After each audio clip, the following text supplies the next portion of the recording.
Evening everyone, स्वागत है आप सभी का आज के लाइव सेशन में। आज हम लोग क्या करने वाले हैं, ग्रामीण विकास का जो 2 चैप्टर बचा हुआ था उसको कंप्लीट करने वाले हैं। मतलब ग्रामीण विकास में जो बैंकों की भूमिका है ना, उसके क्रियान्वयन में जो बैंकों की भूमिका है और साथ में सामाजिक अंकेक्षण का क्वेश्चन कंप्लीट कर देंगे। 150 प्रश्न करीब करने हैं हमको।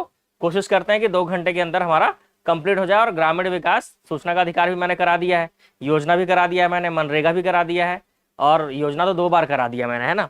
तो लगभग पूरा कंप्लीट हो जाएगा आज। और पंचायती राज मैंने कंप्लीट करवा दिया है।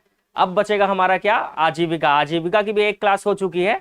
और कोशिश करते हैं कि कल आजीविका का हम क्या करें, मैराथन क्लास लें और कम से कम उसमें 700-800 प्रश्न बनाकर आजीविका को भी कंप्लीट कर देंगे।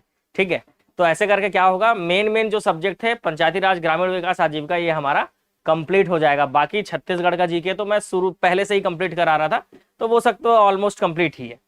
ठीक है, चलो तो शुरू करते हैं आज का सेशन। पहला क्वेश्चन आपको क्या बोलता है, तो देखो भाई, पहला क्वेश्चन बोलता है कि मार्च 2024 की स्थिति में राज्य में कुल बैंकों की संख्या कितनी है। ठीक है, मार्च 2024 की स्थिति में राज्य में कुल बैंकों की संख्या कितनी है। ठीक है, तो कुल जो है बैंकों की संख्या कितनी है, ऑप्शन ए, वेरी गुड, सही आंसर बता रहे हो, ऑप्शन ए 47 बैंक। याद रखना, इसमें जो शाखाएं हैं वो है 3412 शाखाएं हैं और 3607 एटीएम हैं। याद रखना, 3607 एटीएम हैं। ठीक है, इसके अलावा अगर आपसे पूछा जाए कि बताइए कि धान उपार्जन केंद्र, है ना, इसके अलावा आपसे पूछ लिया जाएगा एग्जाम में कि धान उपार्जन केंद्र, ये इकोनॉमिक सर्वे का पेज नंबर 75 में दिया हुआ है, 75 में दिया हुआ है। धान उपार्जन केंद्र की अगर हम बात करें तो ये टोटल है 2739। ठीक है, 2739। तो ये आंकड़े आप याद रखिएगा। ठीक है, तो याद रखना 47 बैंकों की संख्या है, शाखा है 3412 और एटीएम है टोटल आपके 3607। धान उपार्जन केंद्र 2739। अभी के समय में आंकड़े बहुत जरूरी हैं। प्रधानमंत्री जनधन योजना की शुरुआत कब हुई थी, 20 अगस्त 2014, 28 नवंबर 2014, 28 अगस्त 2014 या 30 अगस्त 2017। चलो बता दो भाई, 4 ऑप्शन में आप क्या सही लोगे। ठीक है, तो इस प्रश्न का उत्तर क्या होगा, जल्दी से कमेंट करके बताएंगे। प्रधानमंत्री जनधन, जनमन नहीं है ये, जनधन योजना है, ऑप्शन सी, वेरी गुड, 28 अगस्त 2014। तो 14 दूनी क्या होता है, 28 होता है, इसी से याद रखेंगे।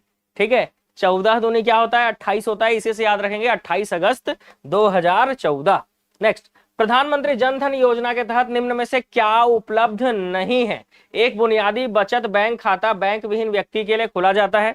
ऐसे खातों पर जमा राशि पर ब्याज भी दिया जाता है। रुपए डेबिट कार्ड खाता धारकों को प्रदान किया जाता है। मतलब ये सब सही है, तो कौन सा उपलब्ध नहीं है, तो सब उपलब्ध है। तो आंसर क्या होगा, इनमें से कोई नहीं, ऑप्शन डी। वेरी गुड, जितने लोग भी आंसर ऑप्शन डी दे रहे हो, बहुत बढ़िया। नेक्स्ट क्वेश्चन आपका थोड़ा सा क्या करेंगे, फास्ट ट्रैक मोड में आंसर देंगे ताकि हम टॉपिक को जल्दी से जल्दी कंप्लीट कर सकें और आपका समय बचे। प्रधानमंत्री जन धन योजना का शुभारंभ का दूसरा चरण, ठीक है, प्रधानमंत्री जन धन योजना का दूसरा चरण कब शुरू किया गया था। तो पहला वाला तो आप जान रहे हो 28 अगस्त 2014, लेकिन दूसरा चरण कब शुरू किया गया। ठीक है, बहुत ही आसान है आंसर, आराम से ले सकते हो। 15 अगस्त 2015, 16 अप्रैल 2015, 15 अगस्त 2016, 14 अगस्त 2015। एक बार में आंसर बताओ भाई। ऑप्शन ऐसे लिखा करो ना भाई, 4 और उसका डैश बनाकर फिर लिखा करो आंसर, है ना। या 4 के साथ डैश ना बना रहे हो तो डायरेक्ट लिखो ऐसे, 4 ए है तो ए लिखो, बी है तो बी लिखो, सी है तो सी लिखो, तब तो समझ में आएगा। दूसरा चरण, प्रधानमंत्री जन धन योजना का दूसरा चरण कब लागू किया गया था। चलो इसका आंसर है, याद रखना, इसका दूसरा चरण 15 अगस्त 2015 को लागू किया गया था। ठीक है, कब शुरू हुआ था, तो प्रधानमंत्री जनधन योजना का दूसरा चरण जो है वो 15 अगस्त 2015 को शुरू किया गया था। ठीक है, ई ऑप्शन कहां से ले रहे हो भाई, ई ऑप्शन तो है ही नहीं।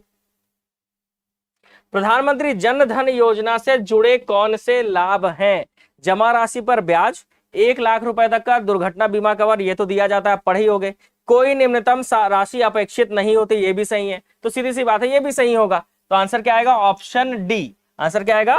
Option D. नेक्स्ट क्वेश्चन, प्रधानमंत्री जनधन योजना से जुड़े कौन से लाभ हैं? देश भर में धन का आसानी से अंतरण, पेंशन बीमा उत्पादों तक पहुंच, सरकारी योजना के लाभार्थियों को इन खातों से लाभ अंतरण। मतलब ये सभी इसका क्या है भाई? लाभ होगा। ये सभी क्या होगा? इसका लाभ होगा। नेक्स्ट क्वेश्चन, मुद्रा बैंक योजना की शुरुआत कब हुई थी?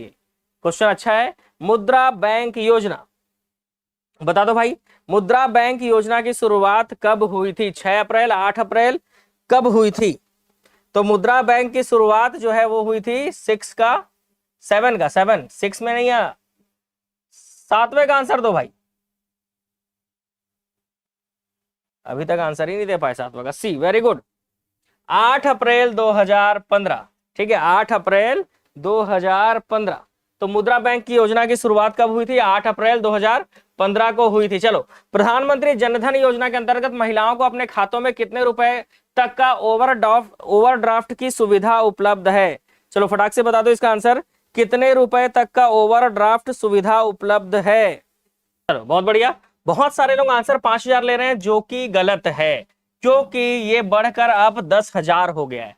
ठीक है, तो जितने लोग आंसर ले रहे थे 5000, वो गलत है, क्योंकि ये बढ़कर अब 10,000 हो गया। इसको अपडेट कर लेंगे, है ना। जितने लोग अभी तक 5000 ही पढ़ के रखे हो, आपको क्या करना है? अपडेट कर लेना है। ठीक है, क्या कर लेना है भाई? अपडेट कर लेना है। 10,000 हो गया। नेक्स्ट, जनधन योजना खातों में जमा करने की अंतिम सीमा क्या है? तो जनधन योजना में एक खाते में जमा करने की अंतिम सीमा बताइए, अंतिम सीमा क्या है?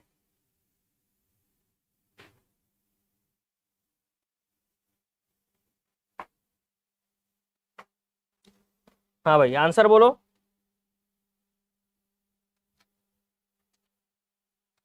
1 लाख रुपए, 4 लाख रुपए, 7 लाख रुपए या 3 लाख रुपए? तो इसका आंसर है 1 लाख रुपए। बहुत बढ़िया, 1 लाख रुपए। नेक्स्ट, जनधन योजना खातों के कितने माह के सफल संचालन के बाद ओवरड्राफ्ट की सुविधा उपलब्ध होती है? तो जनधन योजना खातों के कितने माह के सफल संचालन के बाद ओवरड्राफ्ट की सुविधा उपलब्ध होती है? तो ये उपलब्ध होता है, बताओगे जल्दी से आंसर? 10वें का आंसर बोलो जल्दी से। ओवरड्राफ्ट की सुविधा कितने माह के सफल क्रियान्वयन के बाद होती है? जल्दी से बता दो भाई, मजा ही आ जाएगा।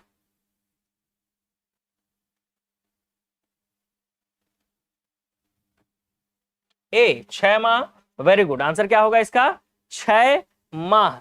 नेक्स्ट क्वेश्चन, मुद्रा योजना के तहत कितने प्रकार के ऋण उपलब्ध कराए जाते हैं? तो आप सभी जानते हो उपलब्ध नहीं है कौन सा ऋण? तो वृद्ध ऋण उपलब्ध नहीं है। नेक्स्ट, मुद्रा योजना के तहत शिशु ऋण की राशि क्या है? मुद्रा योजना के तहत शिशु ऋण की राशि क्या है? बता दो भाई। मुद्रा योजना के तहत शिशु ऋण की राशि क्या है?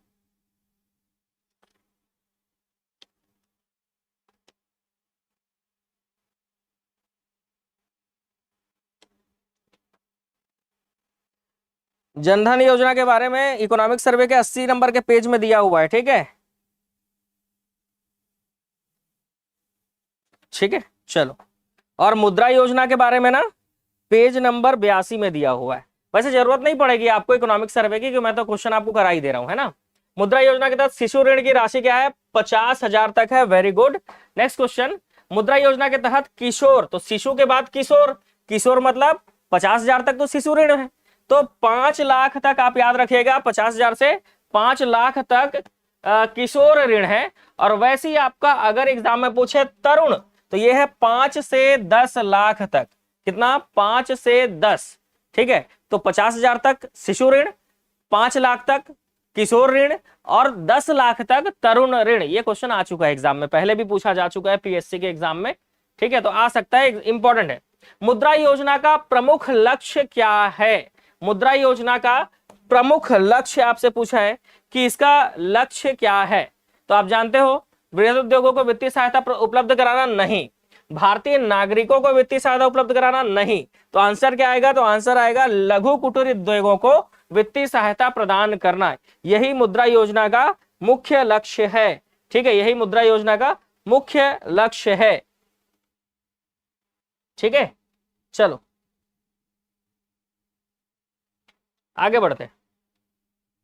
प्रधानमंत्री जीवन ज्योति बीमा योजना या सुरक्षा योजना की शुरुआत कब की गई? तो ये की गई थी 9 मई को, है ना। कब की गई थी?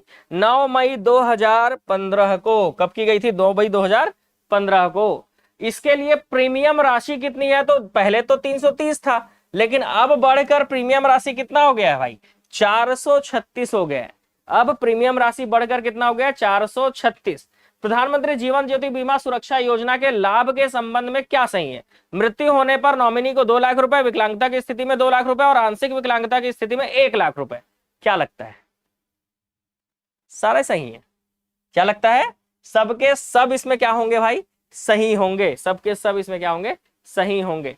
सुकन्या समृद्धि योजना की शुरुआत कब हुई थी? तो आप जानते हो सुकन्या समृद्धि योजना की शुरुआत 22 जनवरी 2015 को हुई थी। ठीक है, 22 जनवरी 2015। और सुकन्या के समृद्धि के लिए बैंक का इंटरेस्ट जो है 9.2 कर दिया गया ना, 1 से।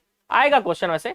सुकन्या समृद्धि योजना के तहत एक ही परिवार के कितने बालिकाओं को लाभ मिलता है? जल्दी जल्दी कमेंट करके बता दो भाई। एक ही परिवार के कितने बालिकाओं को लाभ मिलता है सुकन्या समृद्धि योजना के तहत? है ना, देखते हैं कितने लोग इसका आंसर सही बता पा रहे हैं। तो सुकन्या समृद्धि योजना के तहत एक ही परिवार के कितने लाभ मिलते हैं भाई? 2, है ना। 2 बालिकाओं को लाभ मिलता है। Next question. सुकन्या समृद्धि योजना के तहत बालिकाओं की उम्र की सीमा कितनी होनी चाहिए? 12 वर्ष से नीचे, 11 वर्ष से नीचे, 14 वर्ष से नीचे या 10 वर्ष से नीचे? बताओ भाई। और ब्याज जो है कैसा मिलता है ये भी बताना है। साधारण ब्याज होता है कि चक्रवृद्धि ब्याज होता है? ऑप्शन सी 14 वर्ष से नीचे, ऐसा बता रहे हो? अच्छा, 21 का सी बता रहे हो। 22 का? 10 वर्ष से नीचे। वेरी गुड, ऑप्शन डी आएगा। तो सुकन्या समृद्धि योजना के तहत बालिकाओं की उम्र की सीमा क्या होनी चाहिए? 10 वर्ष से नीचे होनी चाहिए। और इसमें जो है ब्याज जो है ना वो चक्रवृद्धि ब्याज मिलता है, याद रखिएगा। सुकन्या समृद्धि योजना के तहत प्रीमियम की न्यूनतम राशि कितनी है? तो प्रीमियम की न्यूनतम राशि सुकन्या समृद्धि योजना के तहत प्रीमियम की न्यूनतम राशि कितनी है? 350, 250, 450 या 1000 रुपए प्रति वर्ष? बता दो भाई, न्यूनतम प्रीमियम की न्यूनतम राशि कितनी है? चलो देख लेते हैं क्या आंसर ले रहे हो आप सभी।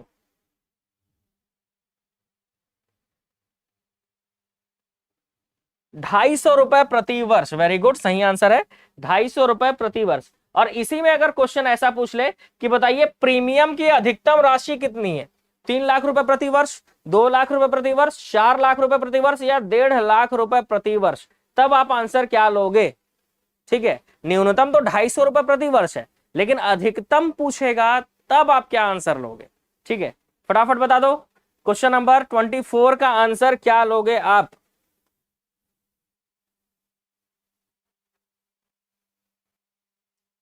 ₹24, 1.5 लाख रुपए प्रति वर्ष। Very good. तो न्यूनतम 250 रुपए है और अधिकतम 1.5 लाख रुपए प्रति वर्ष है प्रीमियम की राशि। नेक्स्ट, सुकन्या समृद्धि योजना के तहत वर्तमान में लाभांश प्रतिशत कितना है? तो आप जानते हो सुकन्या में लाभांश प्रतिशत जो है वो 9.2% प्रति वर्ष है। 9.2, पहले 9.1 था, लेकिन अब इसको बढ़ाकर कर दिया गया है 9.2 कर दिया गया है। 9.2% प्रति वर्ष। नेक्स्ट, वर्तमान में छत्तीसगढ़ में कितने कृषक क्लब कार्यरत हैं? बताइए, कितने कृषक क्लब वर्तमान में कार्यरत हैं छत्तीसगढ़ में? कृषक क्लब पूछा है ना, कितने कृषक क्लब कार्यरत हैं? चलो तो बता दो, देखते हैं कितने लोग आंसर इसका बता पा रहे हैं। 700। वेरी गुड, 700 कृषक क्लब याद रखेंगे। साथ में आपको याद रखना है 700 कृषक क्लब हैं। इसके अलावा कृषक उत्पादक संगठन कितने हैं? तो वो 57 है, याद रखिएगा। कृषक क्लब 700 हैं। और अगर क्वेश्चन पूछ ले, क्या पूछ ले? कृषक उत्पादक संगठन कितने हैं? तो ये है टोटल 57, याद रखिएगा 57। ठीक है, क्या याद रखना है भाई? 57 याद रखना है। ठीक है, चलो अगले प्रश्न की ओर चलें। नाबार्ड की स्थापना कब हुई थी? बहुत ही आसान क्वेश्चन, शानदार क्वेश्चन। नाबार्ड, चलो भाई बता दो, नाबार्ड की स्थापना कब हुई थी? तो आप जानते हो शिव रमन समिति की सिफारिश पर 12 जुलाई 1982 में नाबार्ड की स्थापना हुई थी। नाबार्ड, अच्छा फिर सुकन्या समृद्धि योजना के तहत अकाउंट में कितने वर्षों तक, है ना, कितने समय तक डिपॉजिट किया जा सकता है, ये भी बताना है। चलो, सुकन्या समृद्धि योजना के तहत कितने समय तक जो है क्या किया जा सकता है? डिपॉजिट किया जा सकता है। 14 वर्षों तक, 15 वर्षों तक, 18 वर्षों तक या 16 वर्षों तक? 15 वर्षों तक आप डिपॉजिट कर सकते हो। खाता खोलने वाली तारीख से 15 वर्षों तक का आप क्या कर सकते हो? डिपॉजिट कर सकते हो। प्रधानमंत्री जन धन योजना के तहत जीवन बीमा की राशि कितनी है? प्रधानमंत्री जन धन योजना के तहत जीवन बीमा की राशि कितनी है? चलो बता दो भाई। प्रधानमंत्री जन धन योजना, इसके तहत जीवन बीमा की कवर, है ना, जीवन बीमा कवर याद रखना, जीवन बीमा कवर की राशि है 30,000, 20,000, 15,000, 10,000। तो ये तो पढ़े ही होगे, 30,000। वेरी गुड, आंसर क्या होगा? 30,000। नेक्स्ट क्वेश्चन, नाबार्ड का मुख्यालय किस राज्य में है? तो आप जानते हो नाबार्ड जो है इसका मुख्यालय मुंबई में है और इसका टोटल 31 क्षेत्रीय कार्यालय हैं वैसे तो, लेकिन मुख्यालय मुंबई में है। तो राज्य कौन सा आएगा? राज्य आएगा आपका महाराष्ट्र। ठीक है, नेक्स्ट, नाबार्ड की स्थापना किस समिति की सिफारिश पर की गई थी? तो नाबार्ड की स्थापना शिव रमन समिति की सिफारिश पर की गई थी। किसकी सिफारिश पर? शिव रमन समिति। नाबार्ड किस प्रकार का बैंक है? तो याद रखना नाबार्ड एक प्रकार का एपेक्स विकास बैंक है। ये क्या है भाई? एक तरह का एपेक्स विकास बैंक है। नेक्स्ट, क्षेत्रीय ग्रामीण बैंकों के लिए नियामक प्राधिकरण है। क्षेत्रीय ग्रामीण बैंकों के लिए नियामक प्राधिकरण कौन होता है? तो याद रखना क्षेत्रीय ग्रामीण बैंक के लिए नियामक प्राधिकरण जो है वो है आपका नाबार्ड। ठीक है, क्या है भाई? नाबार्ड। देखो अगला क्वेश्चन, भूमि विकास बैंकों द्वारा दिया जाने वाला ऋण होता है अल्पकालिक होता है, मध्यावधि होता है, दीर्घकालिक होता है। तो आप जानते हो अगर किसी के जमीन को आपने बंधक बना लिया है ना, मतलब गिरवी रख के आपने क्या किया है? पैसा दिया है, तो सीधी सी बात है वो 1 साल 2 साल में तो वापस नहीं कर पाएगा, समय लगेगा वापस करने में। इसलिए भूमि विकास बैंकों द्वारा दिया जाने वाला ऋण जो है वो दीर्घकालिक होता है। दीर्घकालिक ऋण देते हैं ये, क्योंकि भूमि खरीदने के लिए, भूमि के विकास के लिए जो ऋण दिया जाता है उसमें समय लगता है वापस लेने में, इस कारण इसको दीर्घकालिक, इसी तरह से याद रखना, मैंने भी इसी तरह से याद रखा। राष्ट्रीय ग्रामीण बैंकों के प्रयोजन के तहत क्षेत्रीय ग्रामीण बैंकों की स्थापना कब की गई थी? Regional rural banks, regional rural banks, याद रखना रीजनल रूरल बैंक्स, आरआरबीस। आरआरबी की स्थापना कब की गई थी? तो आरआरबी की स्थापना की गई थी 2 अक्टूबर 1975। याद रखेंगे, आरआरबी की स्थापना की गई थी 2 अक्टूबर 1975 में। ठीक है, क्षेत्रीय ग्रामीण बैंक की स्थापना के लिए एक प्रायोजक बैंक को कुल राशि का कितना प्रतिशत योगदान करने की आवश्यकता है? तो याद रखना क्षेत्रीय ग्रामीण बैंक की स्थापना के लिए एक प्रायोजक बैंक को कुल राशि का 35% जो है योगदान करने की आवश्यकता होती है, 35%। नाबार्ड में भारत सरकार का कितना हिस्सा है? चलो भाई फटाक से बता दो, नाबार्ड में भारत सरकार का कितना हिस्सा है? 75%, 50%, 99% या 100%, है ना? कितना हिस्सा है भारत सरकार का? वेरी गुड, हाँ, पूरा का पूरा 100% हिस्सा है। ठीक है, नाबार्ड का प्रमुख उद्देश्य क्या है भाई? कृषि लघु उद्योगों को बढ़ावा देना, कॉटेज और ग्रामीण उद्योगों को बढ़ावा देना, हथकरघा रूरल क्राफ्ट को बढ़ावा देना। तो याद रखना ये सभी नाबार्ड के उद्देश्य हैं। वेरी गुड, ऑप्शन डी, ये सभी नाबार्ड के उद्देश्य हैं। ठीक है, प्रधानमंत्री जनधन योजना के अंतर्गत लाभार्थी को कितने लाख रुपए का रुपे कार्ड होने पर अंतर्निहित दुर्घटना बीमा कवर दिया जाता है? तो कितने लाख रुपए? रुपए कार्ड होने पर दिया जाता है कब? जब अंतर्निहित दुर्घटना हो। तो अंतर्निहित दुर्घटना बीमा कवर बताइए कितना दिया जाता है? अंतर्निहित दुर्घटना बीमा कवर प्रधानमंत्री जन धन योजना। चलो देखते हैं आंसर आप ले पा रहे हो कि नहीं।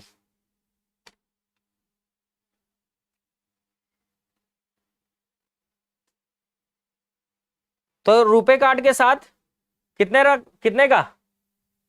Question number 39 option A 1 lakh रुपए का। और अगर जनधन खाता हो तो जनधन खाता रुपए कार्ड के साथ 1 लाख रुपए का दिया जाता है, और जनधन खातों के लिए जनधन खाता पूछता तो 2 लाख रुपए बोलते हैं आंसर। ठीक है।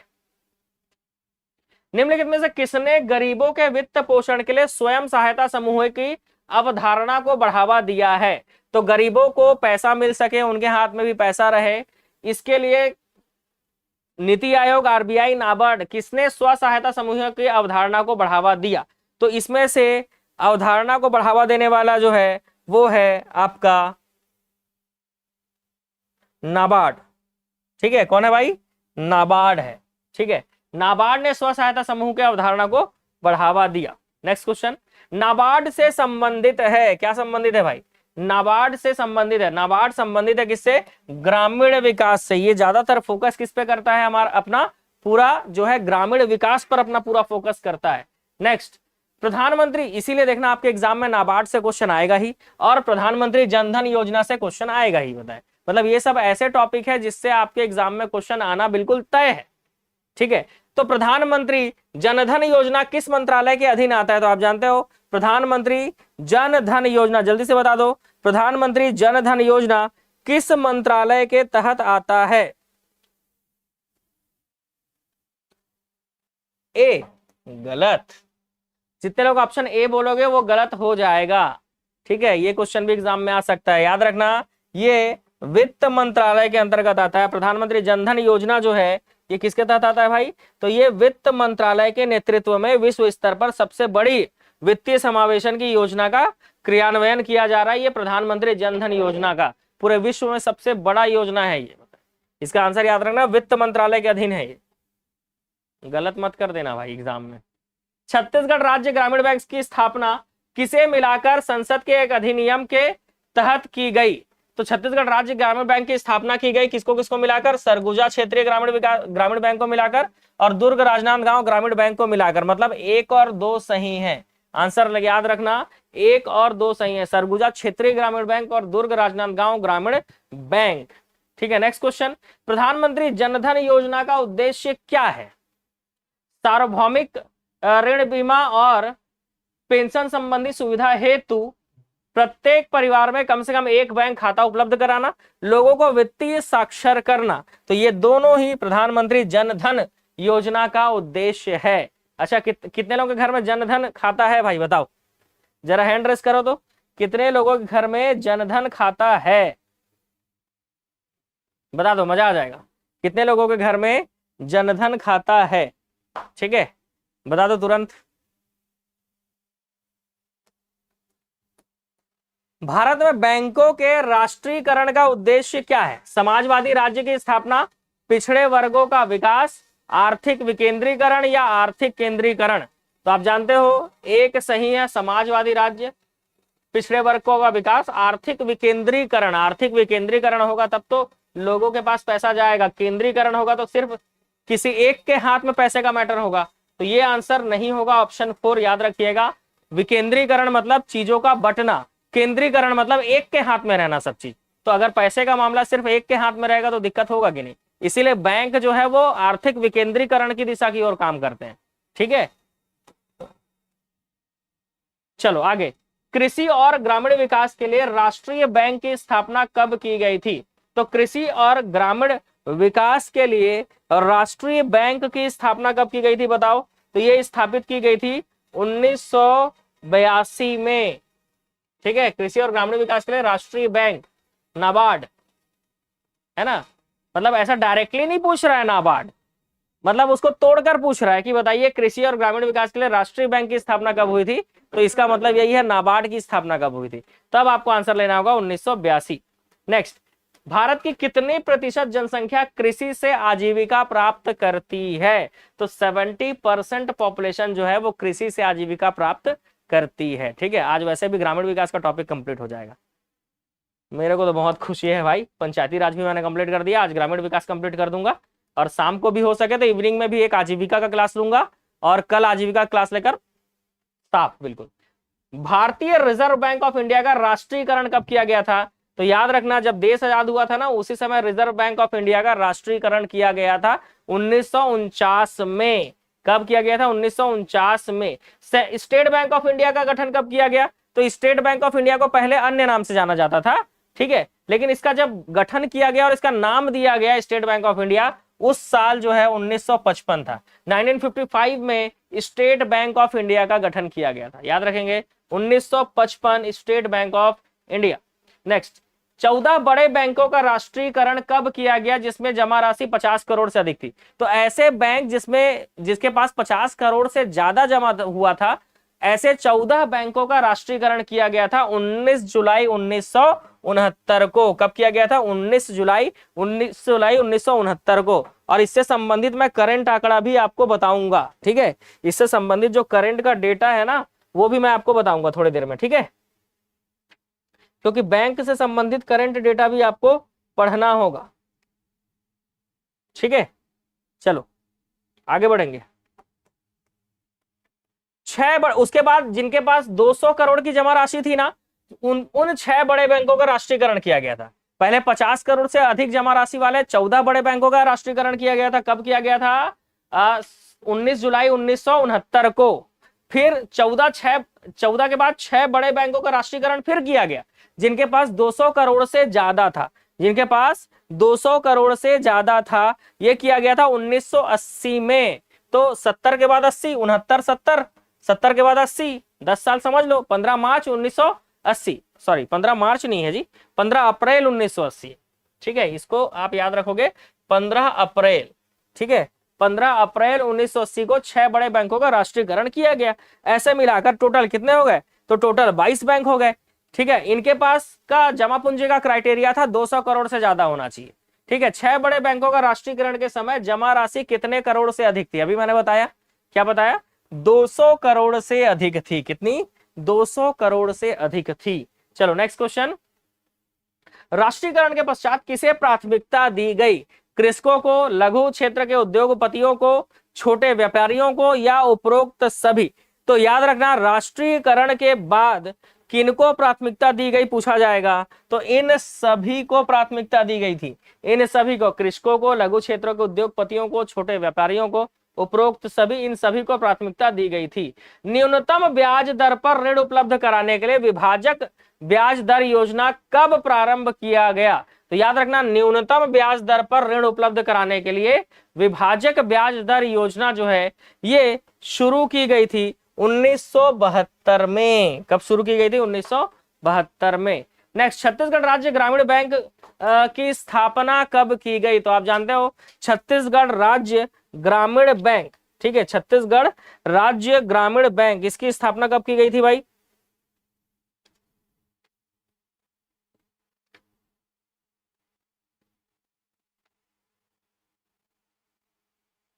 जल्दी से बता दो आंसर।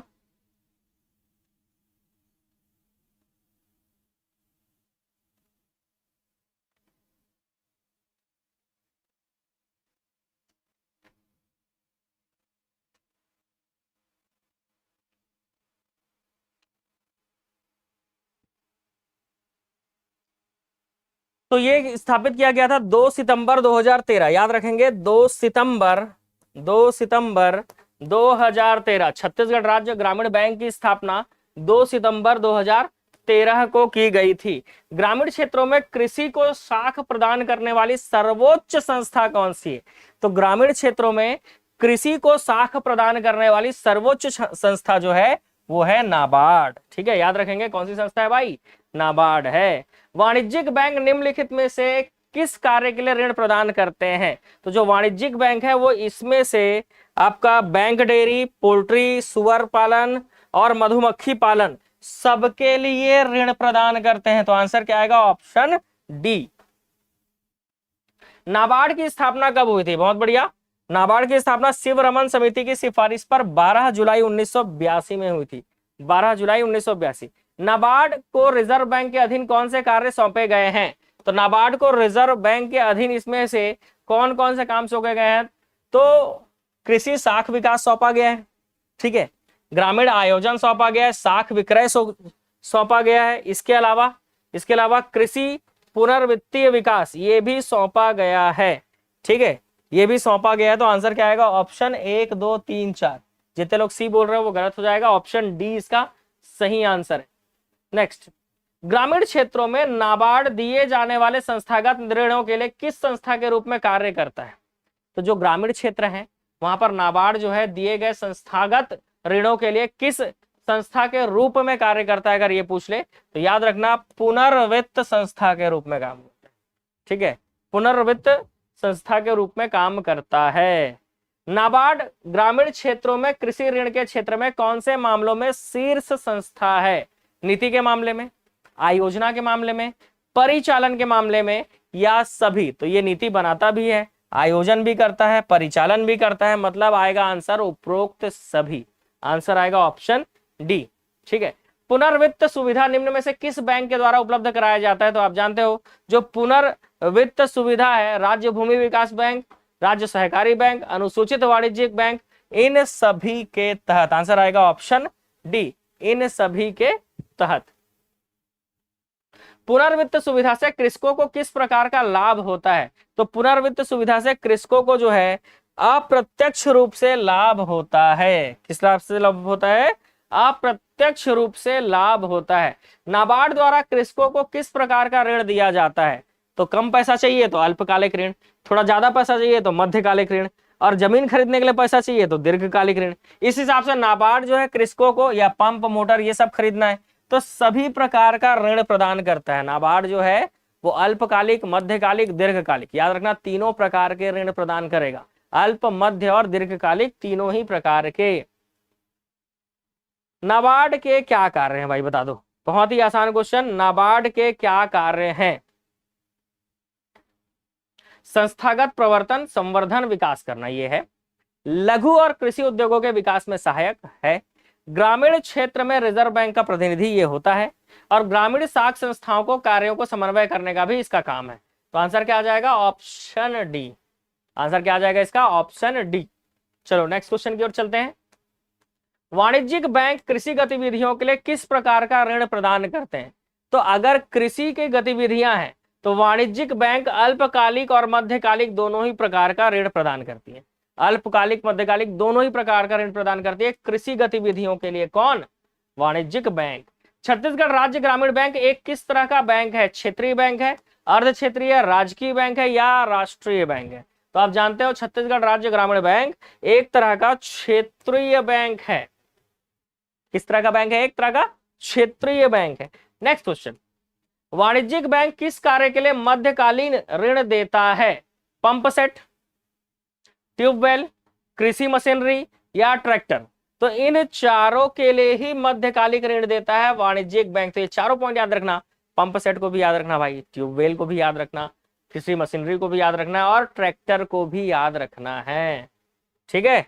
चलो अगले प्रश्न की ओर चले। नेक्स्ट, अगला हमारा टॉपिक आ गया सामाजिक अंकेक्षण। अगला हमारा टॉपिक आ गया सामाजिक अंकेक्षण। तो पढ़े हो कि नहीं ये बताओ। सीईओ जनपद पंचायत योजनाओं के क्रियान्वयन संबंधी सभी जानकारियां कितने दिन पहले सामाजिक अंकेक्षण दल को देता है? बता दो कितने दिन पहले सामाजिक अंकेक्षण दल को देता है? तो आंसर आ रहा है आप लोगों का 7 दिन पहले देता है। अब पढ़े हो ना तो फटाफट आंसर देना, ठीक है। सामाजिक अंकेक्षण संबंधी सारणी पर निर्णय कौन लेता है? क्वेश्चन है आपका, सामाजिक अंकेक्षण सारणी पर निर्णय कौन लेता है? चलो भाई बता दो फटाक से कि सामाजिक अंकेक्षण सारणी पर निर्णय कौन लेता है? वेरी गुड, सामाजिक अंकेक्षण इकाई। कौन निर्णय लेता है भाई? सामाजिक अंकेक्षण इकाई निर्णय लेता है। नेक्स्ट, ब्लॉक स्तर पर पंचायतों को कुल कितने क्लस्टरों में बांटा जा सकता है? तो ब्लॉक स्तर पर पंचायतों को कुल कितने क्लस्टरों में बांटा जा सकता है, या फिर पूछा जाए कितने ग्राम पंचायतों में बांटा जा सकता है? तो आप क्या आंसर लोगे, है ना, कुल कितने क्लस्टरों में बांटा जा सकता है या कुल कितने ग्राम पंचायतों में बांटा जा सकता है? ऑप्शन ए गलत। 4 से 6 क्लस्टरों में बांटा जा सकता है, और ग्राम पंचायत पूछा जाएगा तो 10 से 20 ग्राम पंचायतों में बांटा जा सकता है। तो याद रखना, ब्लॉक स्तर पर पंचायतों को 4 से 6 क्लस्टर, जिसमें 10 से 20 ग्राम पंचायत होंगे, 4 से 6 क्लस्टर।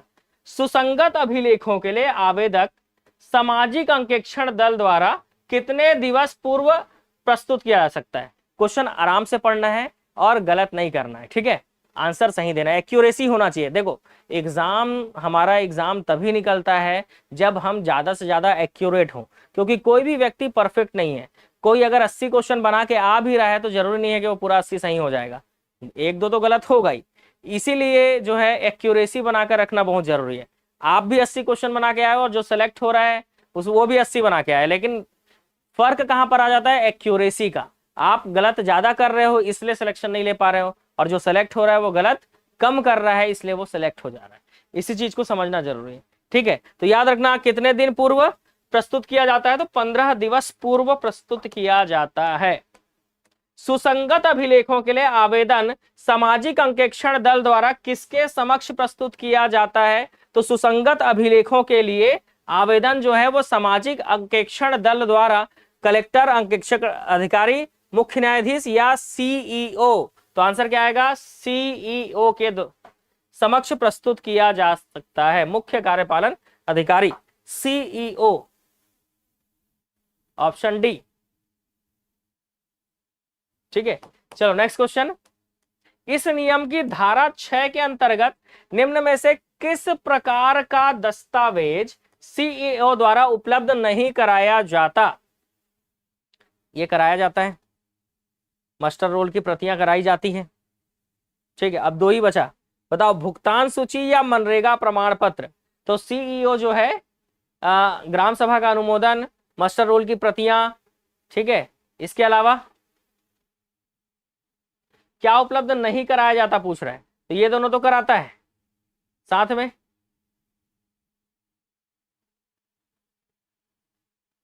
भुगतान सूची भी उपलब्ध कराता है, तो क्या उपलब्ध नहीं कराता है? मनरेगा प्रमाण पत्र। तो आंसर क्या आएगा? ऑप्शन बी, मनरेगा प्रमाण पत्र वो उपलब्ध नहीं कराता है, तो आंसर क्या होगा? ऑप्शन बी, है ना। देखो, पढ़ लिए हो फिर भी आंसर गलत कर रहे हो। आवेदन प्राप्ति के पश्चात सीईओ कितने दिवस के भीतर सुसंगत अभिलेखों की पूर्ति कराता है? सोच समझ कर आंसर देना, ठीक है। आवेदन प्राप्ति के पश्चात सीईओ कितने दिवस के भीतर सुसंगत अभिलेखों की पूर्ति कराता है? बताओ भाई। 7 दिवस के अंदर। ओके, वेरी गुड, सही आंसर है 7 दिन के अंदर। Next question. सामाजिक अंकेक्षण इकाई का अध्यक्ष कौन होता है? ठीक है, गलत नहीं करना है, सही आंसर चाहिए सबसे। सामाजिक अंकेक्षण इकाई का अध्यक्ष कौन होता है? इन चारों में से जल्दी बता दो, कौन होता है भाई सामाजिक अंकेक्षण इकाई का अध्यक्ष?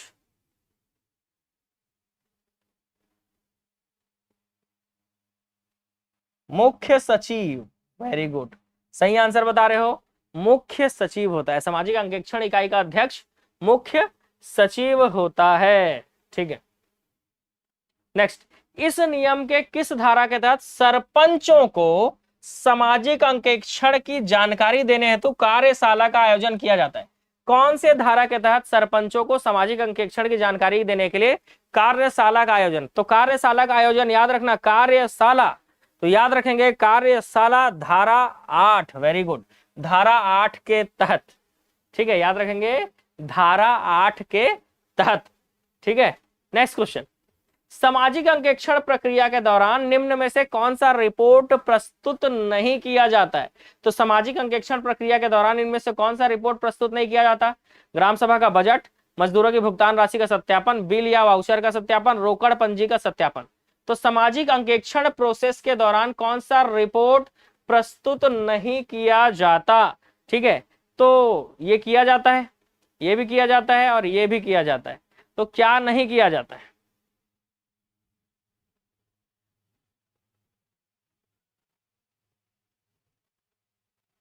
ग्राम सभा का बजट, आंसर क्या आएगा?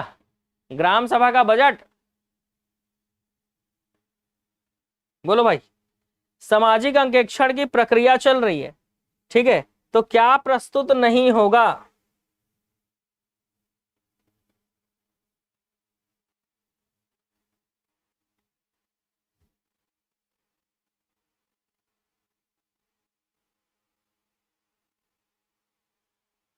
ग्राम सभा का बजट प्रस्तुत नहीं होगा। मजदूरों के लिए भुगतान राशि का सत्यापन, बिल वाचर का सत्यापन, रोकड़ पंजी का सत्यापन, इसके अलावा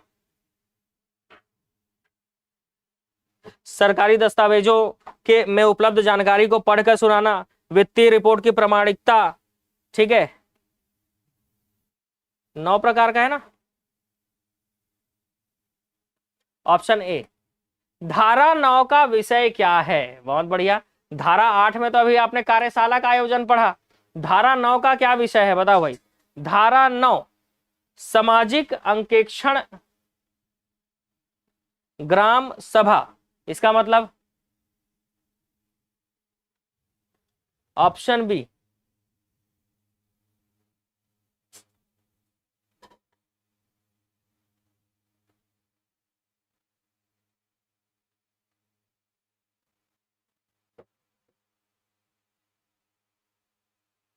क्या बोल रहे हो?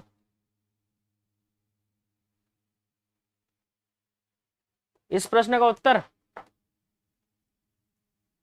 ये ना क्वेश्चन ठीक से पढ़ो। सामाजिक अंकेक्षण की प्रक्रिया जो कि आपका धारा 8 में दिया हुआ है, इसमें कहीं भी ऐसा नहीं लिखा है कि ग्राम सभा का बजट प्रस्तुत किया जाएगा करके, ठीक है, कहीं पे भी ऐसा नहीं लिखा हुआ है कि ग्राम सभा का बजट प्रस्तुत किया जाएगा। मास्टर रोल का सत्यापन, वाउचर का सत्यापन, बैंक डाकघर वितरण का सत्यापन, ठीक है, रिपोर्ट लिखना, लेखा परीक्षा प्रारूपों को भरना, ये सब दिया हुआ है। मजदूरों का, आम जनता का पीड़ा का सत्यापन करना, उनको लिखा जाना, सरकारी दस्तावेजों में उपलब्ध जानकारी, ठीक है, और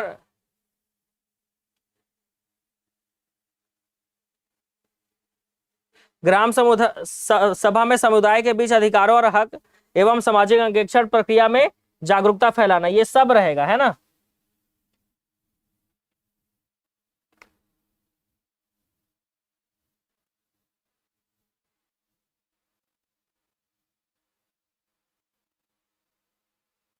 बजट का मतलब समझते हो, आय व्यय का लेखा जोखा, ठीक है। तो मेरे ख्याल से ये आंसर ए ही होगा। जितने लोग आप डाउट पूछ रहे हो, ठीक है, इसका आंसर ए ही होगा, ठीक है, ग्राम सभा का बजट, क्योंकि ये प्रस्तुत नहीं होता है। बाकी सब सत्यापन वाले चीजें तो होती ही है।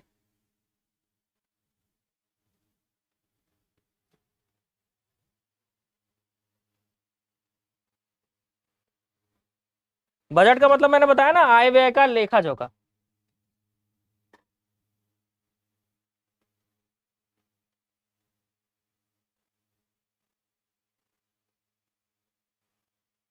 ठीक है, तो रोकड़ पंजी का सत्यापन होता है जी, तो इसका आंसर ए ही लेना होगा। ये बजट प्रस्तुत नहीं किया जाता है ना, इसमें कोई डाउट है ही नहीं। मतलब आपको डाउट हो रहा होगा, आप पता नहीं कहाँ से पढ़े हैं, लेकिन आप कहीं से भी पढ़े हो, धारा में तो टोटल आपके कितने पॉइंट दिए हुए हैं? टोटल 9 पॉइंट दिए हुए हैं धारा में, और उसमें कहीं पे भी मतलब धारा 8 में जो सामाजिक अंकेक्षण की प्रक्रिया दी हुई है ना, उसमें टोटल 9 पॉइंट है। उस 9 पॉइंट में कहीं पे भी आय व्यय का लेखा जोखा नहीं लिखा हुआ है।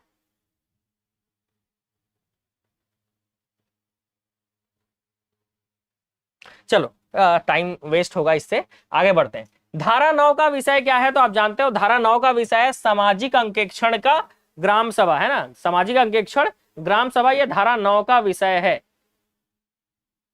नेक्स्ट, निकासी बैठक की अध्यक्षता कौन करता है? चलो अगला क्वेश्चन में बढ़ते हैं आगे, है ना, नहीं तो क्वेश्चन कंप्लीट नहीं हो पाएगा, कंप्लीट करना है अभी हम इसको। निकासी बैठक की अध्यक्षता कौन करता है? तो जिला कार्यक्रम समन्वयक, ठीक है, कलेक्टर, सीईओ या डिप्टी कलेक्टर। तो बताओ निकासी बैठक की अध्यक्षता कौन करता है? तो इसकी अध्यक्षता करता है, जल्दी बोलो, अरे कलेक्टर, गलत। और कलेक्टर बोल रहे हो? लग रहा है तैयारी की जरूरत है आप लोगों को यार। जिला कार्यक्रम समन्वयक करता है इसकी अध्यक्षता। निकासी बैठक की अध्यक्षता कौन करता है? जिला कार्यक्रम समन्वयक। अब इसमें टाइम वेस्ट नहीं करूंगा, ये एकदम सही आंसर है। क्योंकि निकासी बैठक में से क्या आयोजित नहीं किया जाता? पूर्व सामाजिक अंकेक्षण का रिपोर्ट, वर्तमान सामाजिक अंकेक्षण का निष्कर्ष, पदाधिकारियों द्वारा निधि का दुरुपयोग पर पुनः भुगतान। तो याद रखना इन सभी का इस बैठक में प्रयोग, मतलब इस बैठक में इन सभी को प्रस्तुत किया जाता है, लेकिन पूछा है कि क्या नहीं किया जाता, तो इसलिए आंसर लेंगे ऑप्शन डी। ऑप्शन डी, ठीक है, इनमें से कोई नहीं। सामाजिक अंकेक्षण के निष्कर्षों पर अनुवर्ती कार्यवाही की जिम्मेदारी नहीं होती। किसकी जिम्मेदारी नहीं होती? सामाजिक अंकेक्षण पर अंकेक्षण निष्कर्षों पर अनुवर्ती कार्यवाही की जिम्मेदारी नहीं होती। किसकी जिम्मेदारी नहीं होती है? डीपीसी की होती है, मनरेगा आयुक्त की होती है। मतलब दो ही लोगों का तो होता है जो लिखा हुआ है, धारा में क्लियर लिखा हुआ है किसका किसका जिम्मेदारी होगा, मनरेगा आयुक्त और डीपीसी का। तो इसमें अलग से जो दिख रहा है वो दिख रहा है कलेक्टर।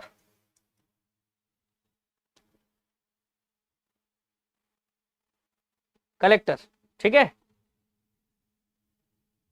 सामाजिक अंकेक्षण प्रक्रिया में प्रशासन की भूमिका का उल्लेख किस धारा में है? यहां पर पूछ रहा है प्रशासन की भूमिका। क्वेश्चन है प्रशासन की भूमिका। चलो बताओ भाई, प्रशासन की भूमिका का उल्लेख किसमें है?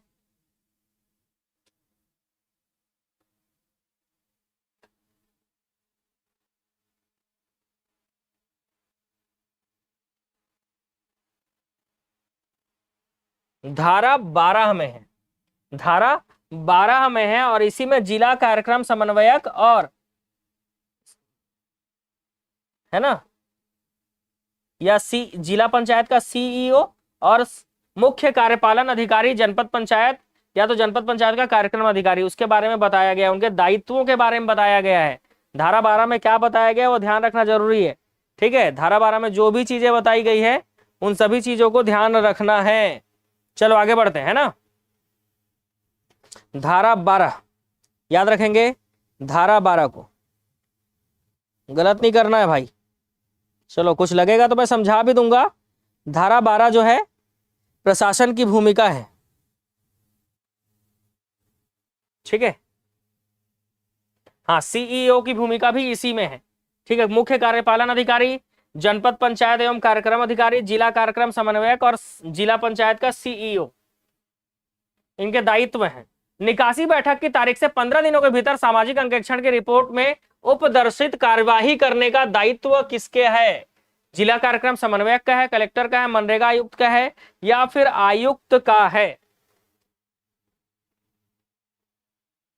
मतलब इस चैप्टर से क्वेश्चन गलत नहीं होना चाहिए, आसान चैप्टर है ना, ठीक है। आंसर आ रहा है ऑप्शन ए, जिला कार्यक्रम समन्वयक। Very good. सामाजिक अंकेक्षण दल के लिए आचार संहिता का उल्लेख किस धारा में है? तो सामाजिक अंकेक्षण संहिता के लिए आचार संहिता, सामाजिक अंकेक्षण दल के लिए आचार संहिता का उल्लेख किस धारा में है? ठीक है, तो ये आचार संहिता का पालन अनिवार्य रूप से करना होता है और ये है 13 मेरा कुछ नहीं, आचार संहिता का पालन करना होगा भाई, 13 मेरा कुछ नहीं होगा, ठीक है। तो आंसर याद रखना 13, ठीक है। समवर्ती सामाजिक अंकेक्षण का उल्लेख किस धारा में है?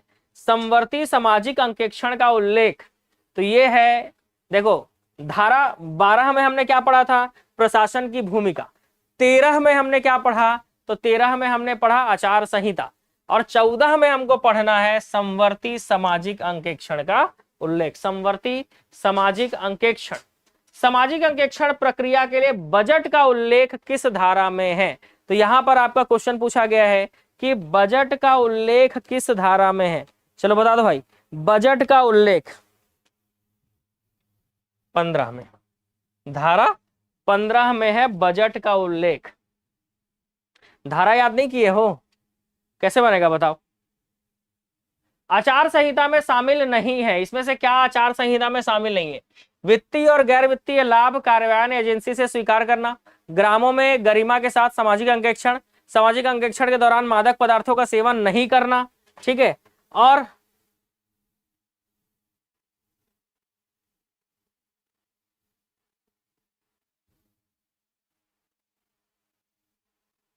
सत्य निष्ठा का प्रदर्शन करना भी है।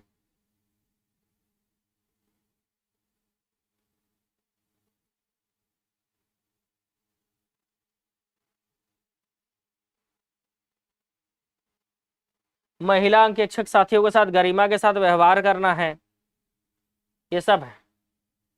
तो क्या नहीं है? वित्तीय और गैर वित्तीय लाभ कार्यान्वयन एजेंसी से स्वीकार करना, वित्तीय और गैर वित्तीय लाभ नहीं लेंगे, क्योंकि है ना, स्वीकार नहीं करना होता है। तो क्या शामिल नहीं है? ए, ऑप्शन ए है ना, ये शामिल नहीं है, क्योंकि उनको वित्तीय या गैर वित्तीय लाभ नहीं लेना होता है। सही बोल रहा हूं कि नहीं, बताओ? बहुत सारे लोग ऑप्शन डी बोल रहे हो, जो कि गलत है। ये लोग तो शामिल है, इसीलिए बोला क्वेश्चन को पढ़ के आंसर दो, ठीक है। यहाँ पर देखो, वित्तीय और गैर वित्तीय लाभ स्वीकार नहीं करना शामिल है, लेकिन यहाँ पर स्वीकार करना बोला है ना, तो स्वीकार नहीं कर सकते वित्तीय और गैर वित्तीय लाभ, ठीक है। तो ऑप्शन ए आएगा। क्वेश्चन को समझने में टाइम लग गया, हाँ होता है, इसीलिए मैं तो बोल रहा हूँ ना आपको आज के क्वेश्चन में, इसीलिए बोल रहा हूँ कि आप समझ के बूझ के आंसर दो आराम से, क्योंकि 2 चैप्टर एक साथ कवर कर रहे हैं ना। सामाजिक अंकेक्षण प्रक्रिया के लिए बजट किस मंत्रालय द्वारा दिया जाता है? तो सामाजिक अंकेक्षण प्रक्रिया के लिए जो बजट है वो ग्रामीण विकास मंत्रालय के द्वारा दिया जाता है। किसके द्वारा? ग्रामीण विकास मंत्रालय। नेक्स्ट, छत्तीसगढ़ सामाजिक अंकेक्षण नियम 2015 किस अधिनियम के तहत बनाया गया? तो जान रहे हो, छत्तीसगढ़ में सामाजिक अंकेक्षण नियम 2015 बनाया गया है, और ये बनाया गया है मनरेगा अधिनियम 2005 के तहत। किसके तहत बनाया गया है भाई? मनरेगा अधिनियम 2005 के तहत बनाया गया है। नेक्स्ट, सीईओ क्लस्टर स्तरीय बैठक में निम्न में से किसे नहीं बुलाता है? तो सीईओ जो है वो क्लस्टर स्तरीय बैठक में किसे नहीं बुलाएगा? जनप्रतिनिधि, मनरेगा पदाधिकारी, डाकघर बैंक घर डाक या बैंक पदाधिकारी, या इनमें से कोई नहीं। तो किसको नहीं बुलाएगा भाई, बता दो? ऑप्शन सी, ऑप्शन डी, बताओ किसको नहीं बुलाता है? सीईओ क्लस्टर वाले बैठक में किसको नहीं बुलाया जाता है? तो देखो, इसमें 5 लोगों को बुलाया जाता है। श्रमिकों को, स्वतंत्र पर्यवेक्षक को, मीडिया के प्रतिनिधि को। श्रमिक को, स्वतंत्र पर्यवेक्षक को, मीडिया प्रतिनिधि को। 3 हो गए ना, अब 2 इसमें से छांटना है। जनप्रतिनिधि को, मनरेगा पदाधिकारी को, इसको नहीं बुलाता है भाई। डाकघर और बैंक पदाधिकारी को नहीं बुलाया जाता है। आंसर होगा ऑप्शन सी।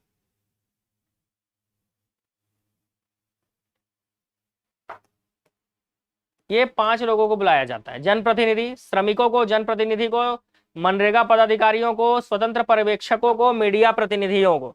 ये 5 लोगों को बुलाया जाता है, ठीक है। तो डाक और बैंक पदाधिकारियों को नहीं बुलाता है। निम्न में से सामाजिक अंकेक्षण दल में कौन शामिल नहीं होता है? तो बताओ, सामाजिक अंकेक्षण दल में शामिल नहीं है पूछ रहा है, ठीक है। सोच समझ के फिर से आंसर देना।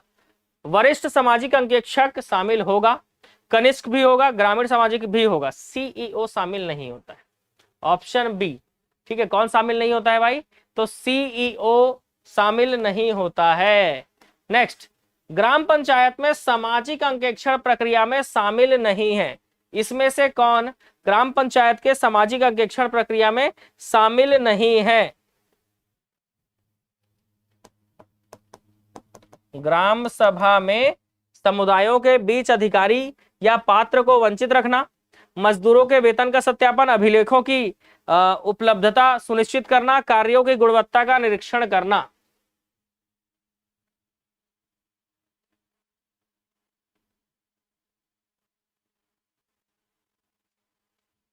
सामाजिक अंकेक्षण प्रक्रिया में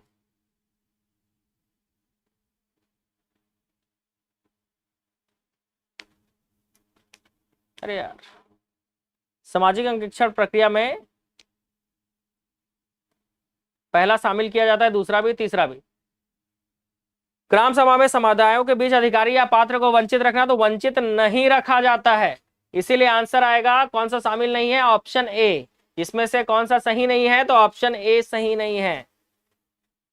इतना आसान टॉपिक है फिर भी गलत कर दे रहे हो, बताओ। हाँ, इतने आसान टॉपिक को गलत करोगे कैसे बनेगा। अगला क्वेश्चन फिर से आपके सामने, चलो बता दो आंसर। सामाजिक अंकेक्षण के समाप्ति के पश्चात सामाजिक अंकेक्षण ग्राम सभा का आयोजन किसके द्वारा किया जाता है?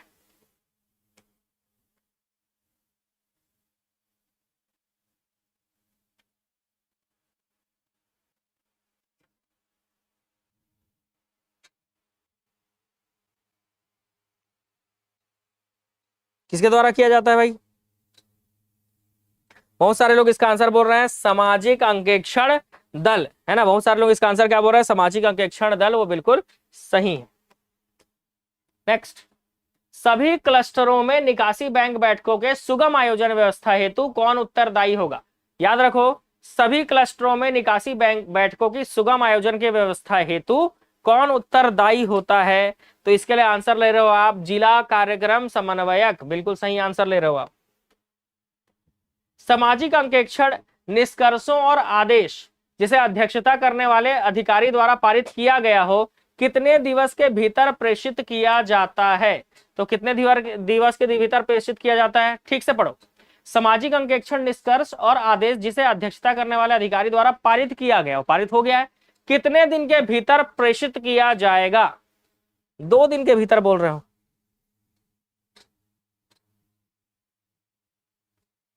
तीन दिन, वाह वेरी गुड। जितने लोग 3 दिन बता रहे हो, 3 दिन के भीतर इसको प्रेषित किया जाता है। ठीक है, आंसर क्या होगा? 3 दिन के भीतर।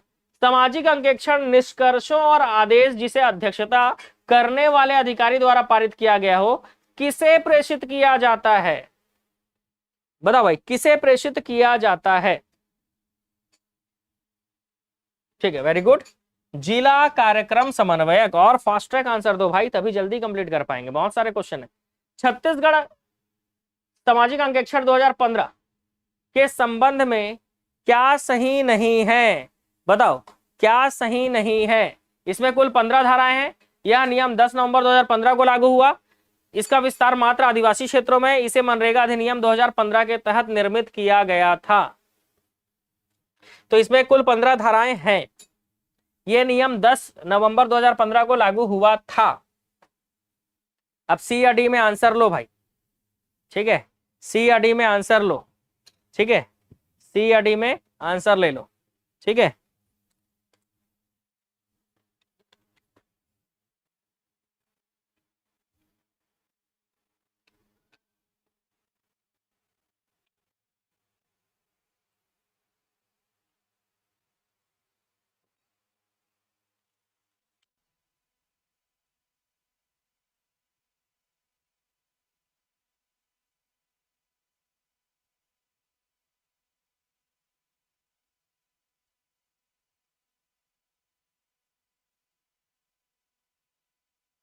सामाजिक अंकेक्षण का प्रावधान किया गया है धारा 14, थोड़ा एनर्जी आगे भाई, है ना। धारा 14, 18, 17 या 19, है ना। तो सामाजिक अंकेक्षण का प्रावधान जो है वो किसमें किया गया है? धारा 17 में, ठीक है। धारा 17 मतलब खतरा, धारा 17 मतलब खतरा। तो याद रखना, यहां पर मनरेगा अधिनियम पूछा है, तो मनरेगा अधिनियम का जो धारा 17 है उसमें सामाजिक अंकेक्षण का प्रावधान है भाई, ठीक है। आज ना बाबू लोग सुबह उठे रहे हो 12 बजे, आज 12 बजे नींद खुली से, रात के ना 3 बज गए रही से, बताएं। कमेंट का रिप्लाई करना, मैसेज का रिप्लाई करना, ठीक है, कंटेंट रेडी करना, रात का ना बहुत सारा पीडीएफ जो है ना अपलोड करे हो भाई, एप्लीकेशन में।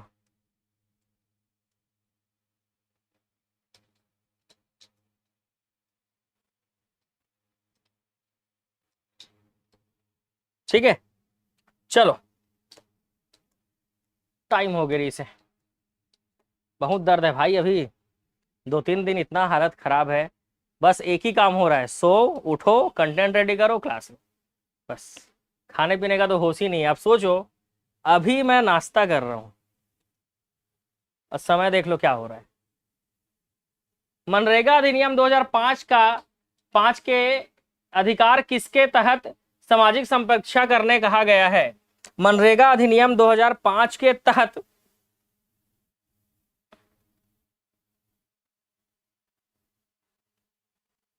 सामाजिक संरक्षा करने का अधिकार किसको दिया गया है? तहत सामाजिक संप्रेक्षा करने का अधिकारी, इसके बाद यहां से पढ़ना, ठीक है। मनरेगा 2005 के तहत सामाजिक संप्रेक्षा करने का अधिकार किसको दिया गया है? ग्राम सभा, ग्राम पंचायत, नगर पंचायत या जनपद पंचायत? आप लोग तो बढ़िया खाना वाना खा लिए होंगे।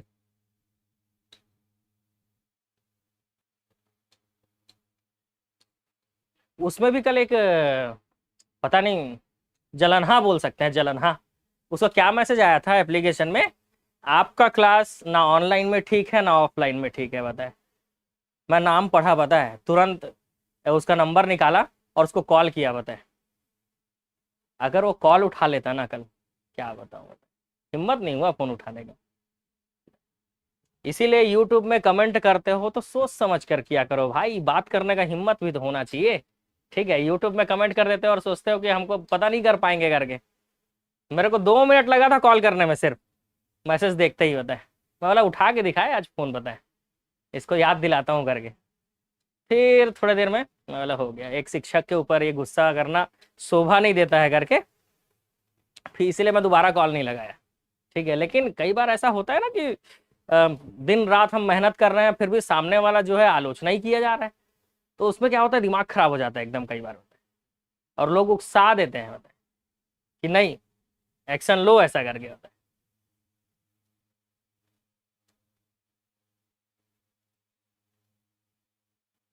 जल कुकड़े लोग हैं भाई, जलनहे लोग हैं, बताए। बहुत दर्द हो रहा है ना, क्या है, किसी चैनल का इतना सब्सक्राइबर नहीं है कि 5 लाख प्लस हो गया, और मैं अचानक से 5 लाख प्लस ऐसे धीरे से, मतलब ऐसा ग्राफ बढ़ा है मार्च के बाद, ठीक है।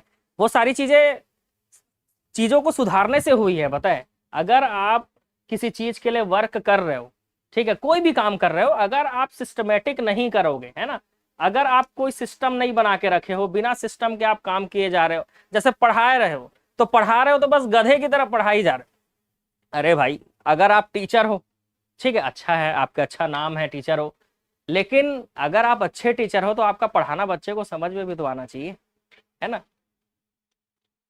अरे जलनहे लोगों को क्या बोलूं मैं, बता।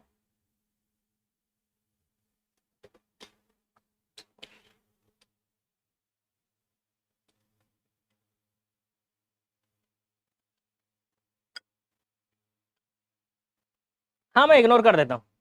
हाथी चले बाजार, और आगे का डायलॉग आपको पता है, वो उन लोगों के लिए, जलनहे लोगों के लिए। चलो आगे बढ़े। मनरेगा अधिनियम 2005 के तहत अधिकार, सामाजिक संप्रेक्षा करने का अधिकार किसको दिया गया है भाई? तो ये ग्राम सभा को दिया गया है। ये किसको दिया गया है? ग्राम सभा को दिया गया है। सामाजिक अंकेक्षण के संबंध में राज्य शासन ने किस वर्ष नियम का निर्माण किया था? सामाजिक अंकेक्षण के संबंध में राज्य शासन ने किस वर्ष नियम का निर्माण किया था?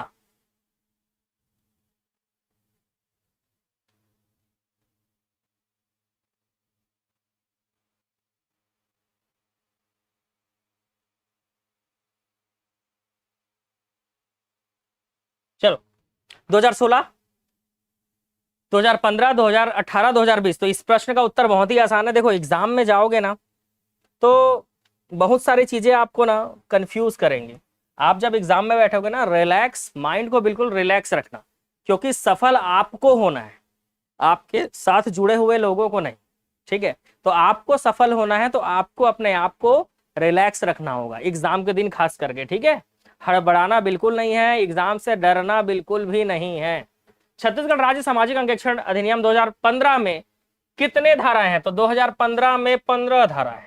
याद रखना, छत्तीसगढ़ राज्य सामाजिक अंकेक्षण नियम 2015 में कुल कितनी धाराएं भाई? तो 15 धाराएं हैं। छत्तीसगढ़ राज्य सामाजिक अंकेक्षण नियम 2015 कब प्रवृत्त हुआ? तो इसको ऐसे याद रखना, 10 नवंबर 2015। कैसे याद रखेंगे? 10 नवंबर 2015 ऐसे याद रखना, ठीक है। 10 नवंबर 2015 इस नियम की धारा 1 में वर्णित है। क्या वर्णित है? परिभाषा। तो आप जान रहे हो किसी भी नियम में धारा 1 क्या होता है? प्रारंभ होता है। तो आंसर क्या होगा? प्रारंभिक। इस नियम की धारा 2 में क्या वर्णित है? तो याद रखना, धारा 1 में प्रारंभ है और धारा 2 में है परिभाषा। धारा 1 में है प्रारंभिक और धारा 2 में है परिभाषा। नियम के प्रावधानानुसार ब्लॉक या जनपद पंचायत में क्या शामिल है? सामाजिक विकास क्षेत्र, आदिवासी विभाग क्षेत्र या 1 और 2 दोनों ही?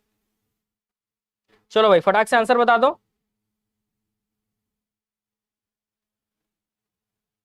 आंसर इसका होगा 1 और 2 दोनों। सामाजिक विकास क्षेत्र, आदिवासी विभाग क्षेत्र। क्लस्टर से क्या अभिप्रेत है? ग्राम पंचायतों का समूह, फूलों का गुच्छा, कलेक्टर का कार्यालय या फिर सरपंचों का समूह? तो आप जानते हो क्लस्टर का मतलब होता है ग्राम पंचायतों का समूह, ठीक है। क्लस्टर मतलब ग्राम पंचायतों का समूह। 4 से 6 क्लस्टर मतलब 10 से 20 ग्राम पंचायत। जिला कार्यक्रम समन्वयक किसे कहते हैं? चलो भाई, एक प्रकार से जिला कार्यक्रम समन्वयक कौन होता है? सबके सब इसको सही आंसर लेंगे। सीईओ को कहते हो, कलेक्टर को कहते हो, राज्यपाल को कहते हो या राष्ट्रपति को कहते हो? राष्ट्रपति राज्यपाल तो होंगे नहीं। अब ए और बी में आंसर ले लो भाई कि जिला कार्यक्रम समन्वयक आप किसे कहते हो?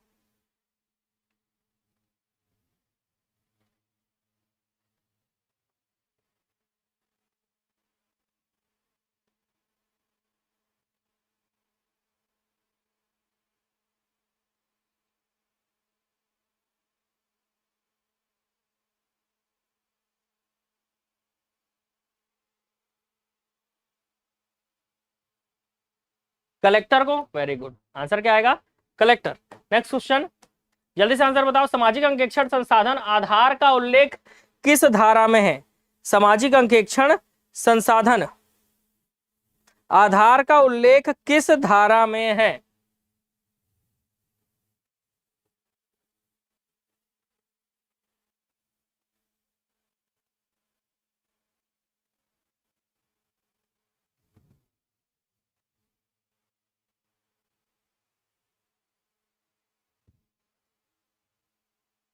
सामाजिक अंकेक्षण संसाधन आधार का उल्लेख किस धारा में है? धारा 3, धारा 6, धारा 4 और धारा 2। तो आप जानते हो इसका उल्लेख धारा 3 में है, ठीक है, धारा 3 में है। सामाजिक अंकेक्षण पूर्व अपेक्षाएं, सामाजिक अंकेक्षण पूर्व अपेक्षाएं, इसका उल्लेख किसमें किया गया है? तो ये उल्लेख किया गया है आपका धारा 4 में। याद रखेंगे, सामाजिक अंकेक्षण पूर्व अपेक्षाएं। के किस धारा में सुसंगत शासकीय अभिलेखों के लिए आवेदन प्रस्तुतिकरण का उल्लेख किया गया है? तो यहाँ पर आवेदन प्रस्तुतिकरण का उल्लेख किसमें है? धारा 5 में है, 6 में है, 9 में है या फिर 12 में है? चलो बता दो भाई, आवेदन प्रस्तुतिकरण का उल्लेख कौन से धारा में है?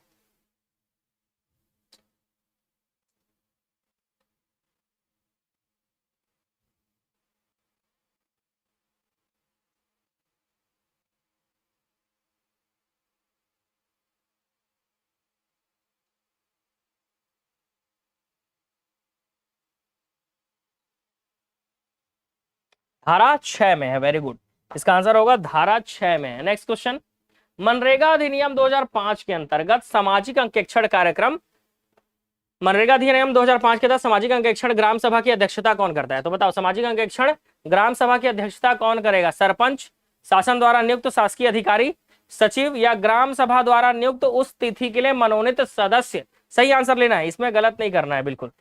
बता दो भाई, 43 नंबर का क्वेश्चन।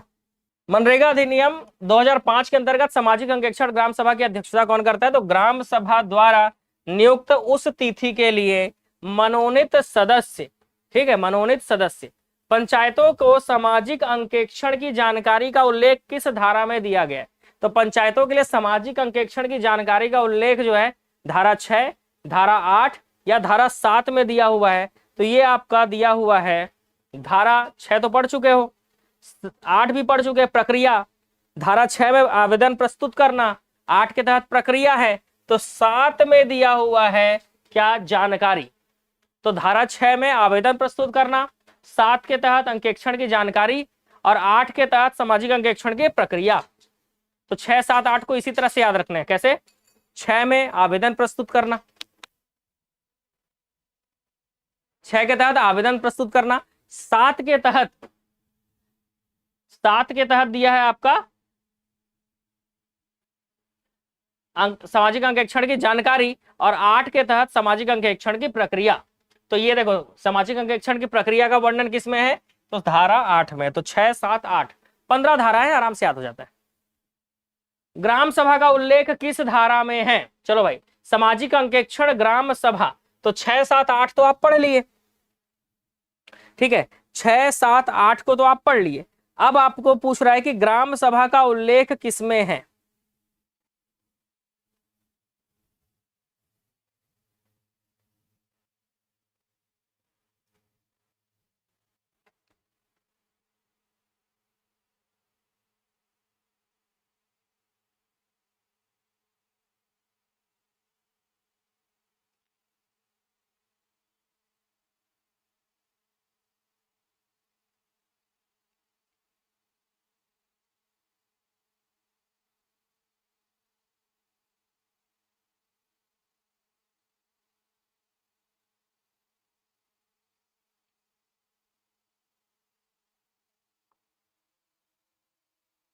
चलो जब तक आंसर दो मैं तब तक देखता हूं, जो आप डाउट पूछ रहे हो ना वो देख लेता हूं।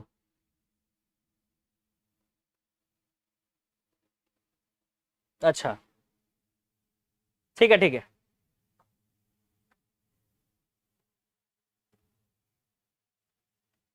तो ग्राम सभा का उल्लेख धारा 9 में है, ठीक है, समझ गया।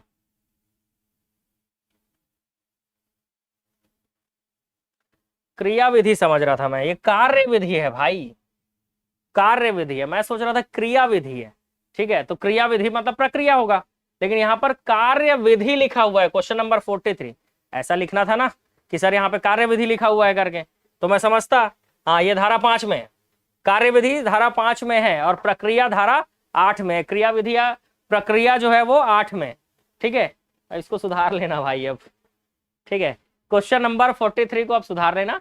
सामाजिक अंकेक्षण की कार्य विधि जो पूछा है वो धारा 5 में, ठीक है, धारा 5 में है, ठीक, ठीक है, बहुत बढ़िया। ऐसी बता दिया करो भाई।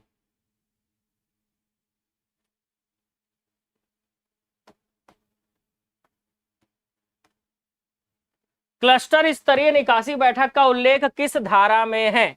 चलो बता दो भाई, क्लस्टर स्तरीय निकासी का उल्लेख किस धारा में है? क्लस्टर स्तरीय निकासी का उल्लेख किस धारा में है? फटाफट आंसर बताएंगे इसका, ठीक है। क्लस्टर स्तरीय निकासी का उल्लेख,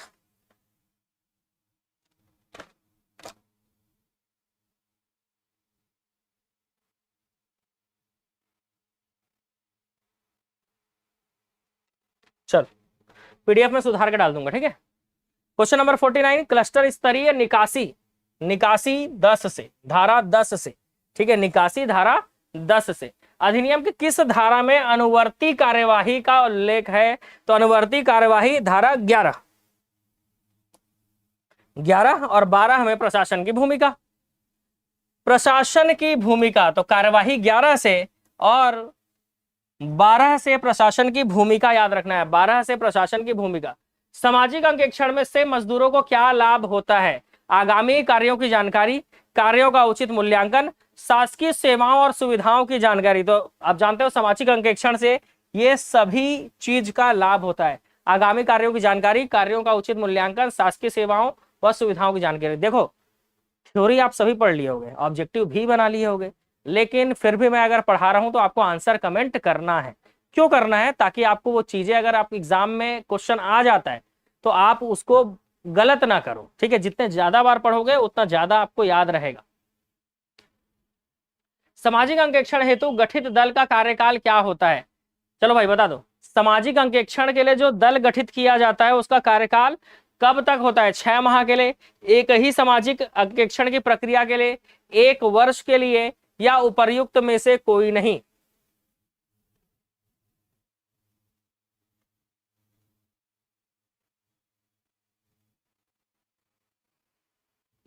ठीक है चलो, सामाजिक अंकेक्षण हेतु गठित दल का कार्यकाल,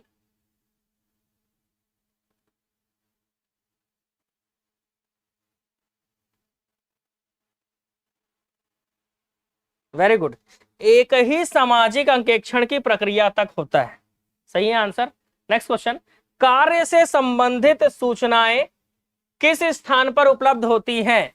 तो कार्य से संबंधित सूचनाएं कार्यस्थल पर उपलब्ध होती है। कहां पर? कार्यस्थल पर। ऑप्शन, इसका आंसर तो दिया हुआ था। राज्य में सामाजिक अंकेक्षण जांच दल के सदस्यों की संख्या कितनी होती है? चलो भाई, राज्य में हमारे यहाँ सामाजिक अंकेक्षण जांच दल के सदस्यों की संख्या कितनी है? 5 से 7, 7 से 9, या 4 से 6? चलो भाई जल्दी से बता दो आंसर।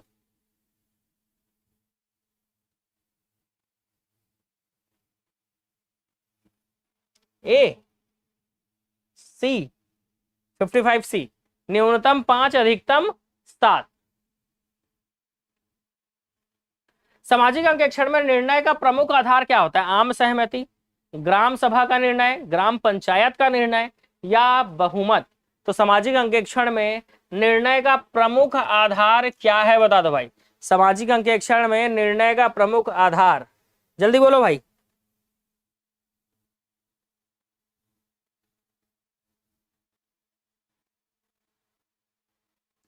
बहुमत, ओके, बहुमत। निर्णय का प्रमुख आधार जो है वो बहुमत होता है। नेक्स्ट, मनरेगा अधिनियम 2005 के अंकेक्षण 1 वर्ष में कितने प्रावधान के अंतर्गत सामाजिक वार करना होता है? गलत, गलत हो गया, आगे पीछे लिखा गया। क्वेश्चन है सामाजिक अंकेक्षण 1 वर्ष में कितने बार करना होता है? ठीक है, तो याद रखना, इसको एक साथ पढ़ना। सामाजिक अंकेक्षण 1 वर्ष में कितने बार करना होता है? क्या प्रावधान किया गया है? तो सामाजिक अंकेक्षण 1 वर्ष में 2 बार। कितने बार? 2 बार करना होता है। मनरेगा अधिनियम 2005 के अंतर्गत किस अवधि के पूर्व सामाजिक अंकेक्षण कराए जाने की सूचना देना अनिवार्य होता है? 1 माह पहले, 7 दिन पहले, 17 दिन पहले, और 11 दिन पहले। तो कितने दिन पहले जो है सामाजिक अंकेक्षण कराए जाने की सूचना दी जानी चाहिए? सही आंसर 7 दिन पहले। Very good. Next question, MNREGA अधिनियम 2005 की धारा 17 के अंतर्गत सामाजिक अंकेक्षण का अधिकार किसे दिया गया है? तो आप जानते हो सामाजिक अंकेक्षण का अधिकार जो है वो ग्राम सभा को है। सामाजिक अंकेक्षण का जो अधिकार है वो ग्राम सभा को है। नेक्स्ट, मनरेगा अधिनियम 2005 के अंतर्गत सामाजिक अंकेक्षण में शामिल विषय हैं। तो सामाजिक अंकेक्षण में कितने विषय शामिल है? पारदर्शिता, एजेंसी द्वारा निष्पादित कार्यों के क्रियान्वयन की प्रक्रिया, ग्राम पंचायत द्वारा निष्पादित कार्यों की निगरानी व मूल्यांकन, उपरोक्त तीनों। तो आंसर क्या आएगा? ऑप्शन डी, उपरोक्त तीनों। मनरेगा के अंतर्गत सामाजिक अंकेक्षण कराने हेतु कौन उत्तरदायी होता है? तो आप जानते हो मनरेगा के अंतर्गत सामाजिक अंकेक्षण कराने हेतु कौन उत्तरदायी होता है? जल्दी बता दो भाई, जल्दी से बताओ, जल्दी से। खत्म करें क्वेश्चन, अब काफी समय से बना रहे हैं, अब एंड मारना है। क्वेश्चन नंबर 61, क्या लोगे आंसर?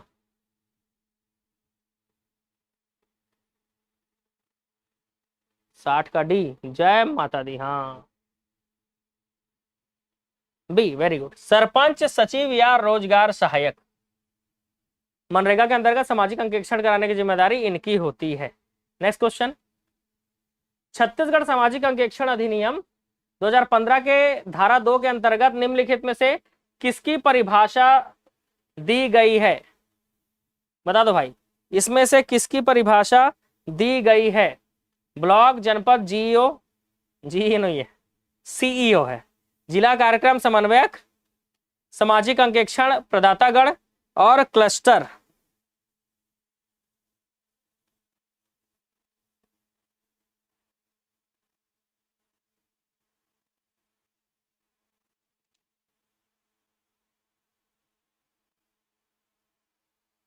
बताओ इसमें से क्या आंसर लोगे? ऑप्शन देखना है, लो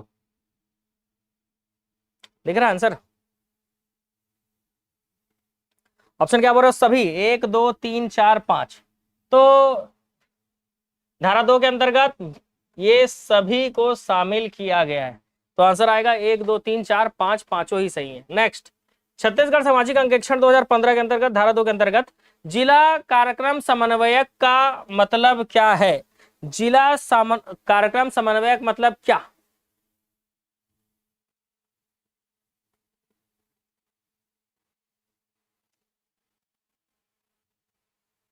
ए, जिला कलेक्टर। ठीक है, नेक्स्ट क्वेश्चन, छत्तीसगढ़ सामाजिक अंकेक्षण अधिनियम 2015 के धारा 4 के अंतर्गत वर्णित सामाजिक अंकेक्षण पूर्व अपेक्षा में शामिल है। 4 पॉइंट है, 3 पॉइंट है, चौथा तो सभी है। यह प्रक्रिया राज्य में मनरेगा योजना के क्रियान्वयन से एक स्वतंत्र प्रक्रिया होगी और क्रियान्वयन एजेंसी कभी भी इसके निष्पादन में बाधा उत्पन्न नहीं करेगी। सीईओ जनपद योजनाओं, पंचायत योजनाओं के सभी क्रियान्वयन एजेंसियों की अपेक्षित जानकारी सामाजिक अंकेक्षण आरंभ होने से कम 7 दिन पूर्व पहले देंगे। पंचायत में सामाजिक अंकेक्षण करने वाले अंकेक्षण प्रदातागण संबंधित पंचायत के निवासी नहीं होंगे। तीनों ही सही है, आंसर आएगा उपर्युक्त सभी। नेक्स्ट, छत्तीसगढ़ सामाजिक अंकेक्षण नियम 2015 की धारा 7 के अंतर्गत सीईओ जनपद पंचायत निम्नलिखित में से किन्हें निकासी बैठक में उपस्थित रहने हेतु सूचित करेंगे?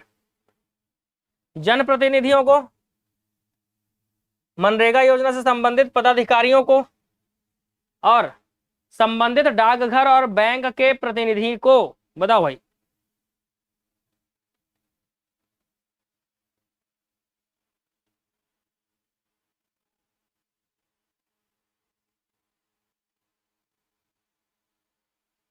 तो धारा 7 क्या बोलता है? धारा 7 एक बार पढ़ो। धारा 7 में दिया हुआ है सामाजिक अंकेक्षण की जानकारी। ठीक है, पंचायतों को सामाजिक अंकेक्षण की जानकारी जिसके तहत तीनों को सूचित करेगा, तो आंसर आएगा ऑप्शन सी, तीनों को सूचित करना, मतलब आंसर क्या आएगा? Option C. ठीक है, तीनों को सूचित करना मतलब आंसर क्या आएगा? ऑप्शन सी।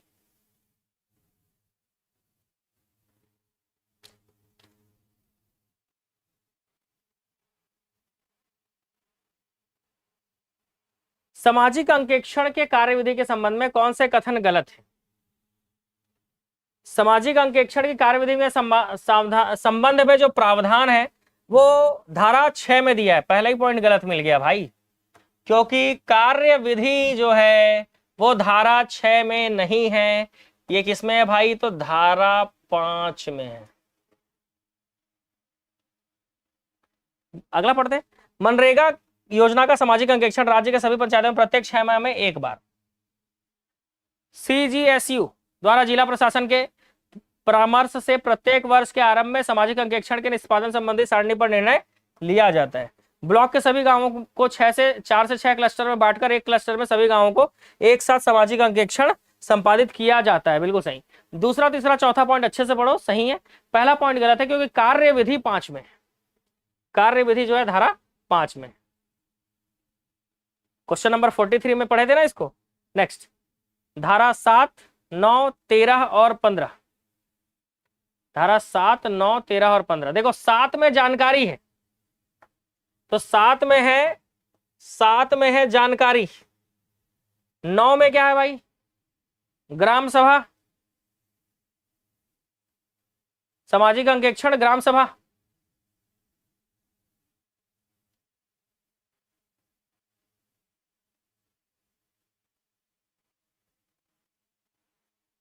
और है ना। 9 में ग्राम सभा है, 13 में सामाजिक अंकेक्षण दल के लिए संहिता, तो संहिता जो है वो 13 में है, तो बचा 15 में बजट है, सामाजिक अंकेक्षण की प्रक्रिया के लिए बजट, ये धारा 15 में। ऑप्शन क्या आएगा? 3 पहले आएगा, 3 1 4 2, मतलब आंसर बी आएगा, 3 1 4 2। धारा 6, देखो धारा 6 के बातें कर रहा है, मतलब धारा 6 में पहली बात तो क्या दिया हुआ है, तो धारा 6 में 5 में कार्यविधि दिया हुआ है, और धारा 6 में दिया हुआ है आवेदन प्रस्तुत करना। अब इससे संबंधित गलत कथन चुनना है। चलो चुनते हैं भाई गलत कथन। पहला, अंकेक्षण प्रारंभ होने के कम से कम 15 दिन पूर्व अंकेक्षण दल द्वारा विहित रूप से योजना की जानकारी हेतु सीईओ जनपद पंचायत के समक्ष आवेदन प्रस्तुत किया जाएगा। अंकेक्षण दल को निःशुल्क उपलब्ध कराए गए अभिलेख में शामिल होगा ग्राम सभा का अनुमोदन, भुगतान, माप पुस्तिका, मास्टर रोल की प्रतियां, ये सब शामिल होता है। सीईओ जनपद पंचायत आवेदन की प्राप्ति के 7 दिन के भीतर जानकारी उपलब्ध कराएगा, बिल्कुल सही। ग्राम पंचायत का द्वारा सामाजिक अंकेक्षण दल की अपेक्षा अनुरूप ग्राम सभा का आयोजन करेंगे, ये गलत है, ये वाला पॉइंट जो है गलत है, ठीक है, याद रखेंगे, ये वाला पॉइंट गलत है।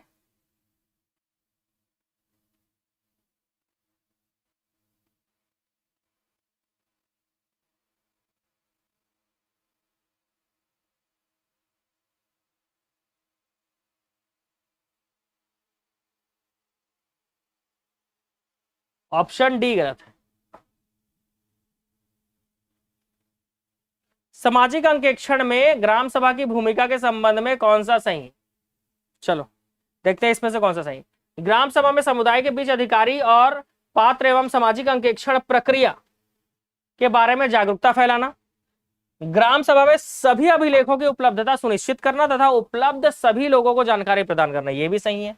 वित्तीय रिपोर्टों के प्रामाणिकता एवं विश्वसनीयता के लिए कैश बुक, बैंक विवरण, अन्य वित्तीय अभिलेख जो है ये रेडी रखना, ये भी सही है। तो 1 2 3 तीनों ही सही हैं।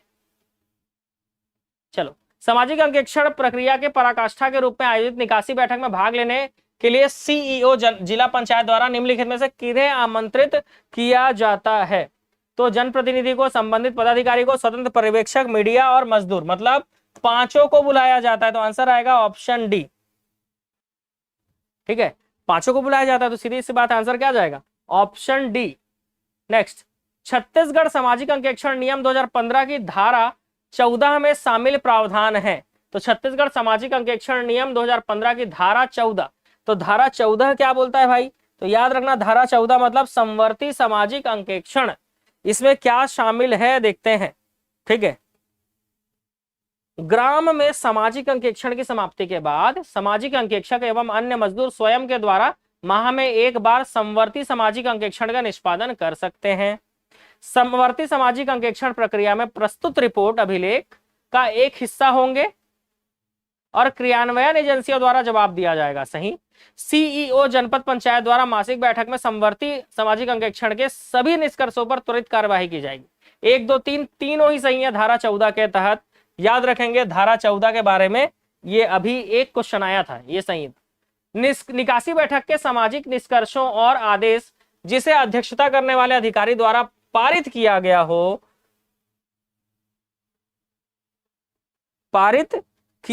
हो, खाली स्थान के भीतर, यहां पे खाली स्थान है ना, खाली स्थान के भीतर जिला समन्वयक आयुक्त मनरेगा योजना को भेजेगा।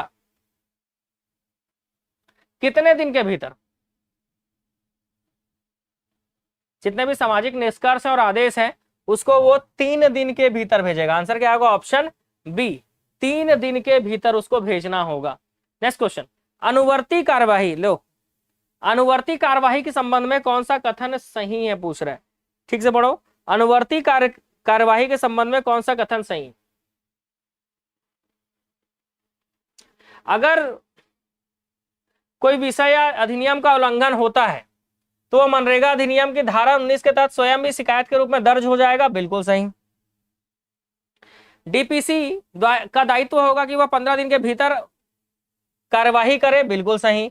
राशि का गबन करने वाले दोषी व्यक्ति द्वारा पुनः भुगतान करने में विफल होने पर राजस्व वसूली अधिनियम 1958 के तहत कार्य की जाएगी। बिल्कुल सही है।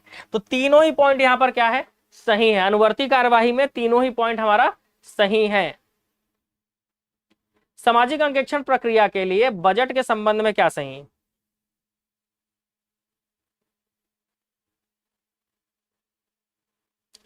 ग्रामीण विकास मंत्रालय द्वारा, ये धारा 15 में है ना बजट, ग्रामीण विकास मंत्रालय द्वारा मनरेगा योजना की प्रशासनिक लागत का 6% सामाजिक अंकेक्षण निधि के रूप में दिया जाएगा। सही।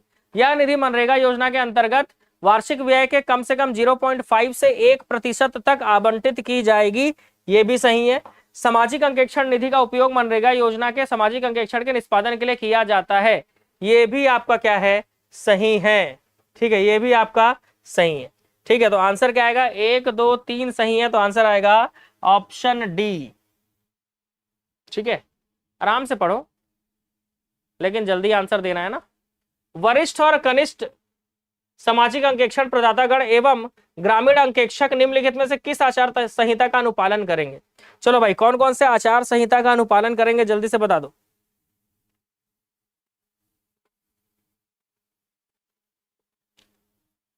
सत्यनिष्ठा तो रखना ही पड़ेगा। मादक पदार्थ का सेवन नहीं करना है भाई, मादक पदार्थ का सेवन नहीं करना है। सत्यनिष्ठता, निष्पक्षता रखना होगा। वित्तीय गैर वित्तीय स्वीकार नहीं करेंगे। मैंने इसी पे डाउट हो गया था, आप लोगों को याद करो, पहले पढ़ चुके हैं इसको अभी थोड़ी देर पहले। तो वो स्वीकार नहीं करेंगे। अंकेक्षण के दौरान वे केवल मनरेगा मजदूरों के निवास में ही रहेंगे, किसी शासकीय भवन में नहीं रहना है। पढ़े होगे आप, वो मनरेगा मजदूरों के निवास में ही रहेंगे, वो किसी शासकीय भवन में नहीं रहेंगे। तो आंसर आएगा 1 2 3 4, मतलब आराम फरमाने बिल्कुल नहीं मिलेगा इनको।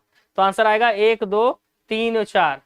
सामाजिक अंकेक्षण प्रक्रिया में मुख्य कार्यपालन अधिकारी जनपद पंचायत के दायित्वों के संबंध में कौन सा कथन गलत है? योजना के संबंध में ग्राम सभा की तिथि के बारे में अवगत कराना सही है। सामाजिक अंकेक्षण ग्राम सभा का आयोजन करने हेतु ग्राम पंचायतों के सरपंचों को सूचित करना भी सही है। आवंटित ब्लॉकों में सामाजिक अंकेक्षण ग्राम सभाओं में उपस्थित होने के लिए स्वतंत्र पर्यवेक्षकों के रूप में अधिकारियों का चयन करना, यह गलत है। सामाजिक अंकेक्षण रिपोर्ट में दर्ज की गई किसी भी विवाद या शिकायत का निपटान करना, यह सही। तो तीसरा पॉइंट यहां पर गलत है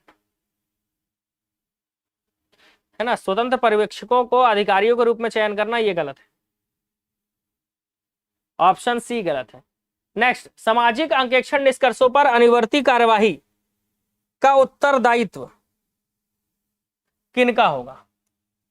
डीपीसी मतलब जिला कार्यक्रम समन्वयक, या आयुक्त मनरेगा योजना का आयुक्त, दोनों? तो आंसर आएगा सी, 1 और 2 दोनों।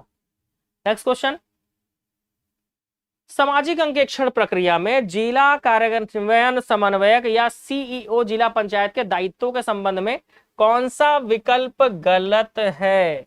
ग्रामीण सामाजिक अंकेक्षकों और मजदूरों के प्रतिनिधियों के साथ पाक्षिक बैठकें आयोजित करना तथा प्रशासन की कार्यवाही के संबंध में उन्हें सूचित करना।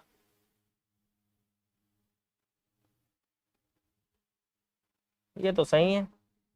पहला देखते हैं, डाउट लग रहा है। सामाजिक, आगे पढ़ते हैं, और कोई गलत मिल जाएगा तो वो ले लेंगे आंसर।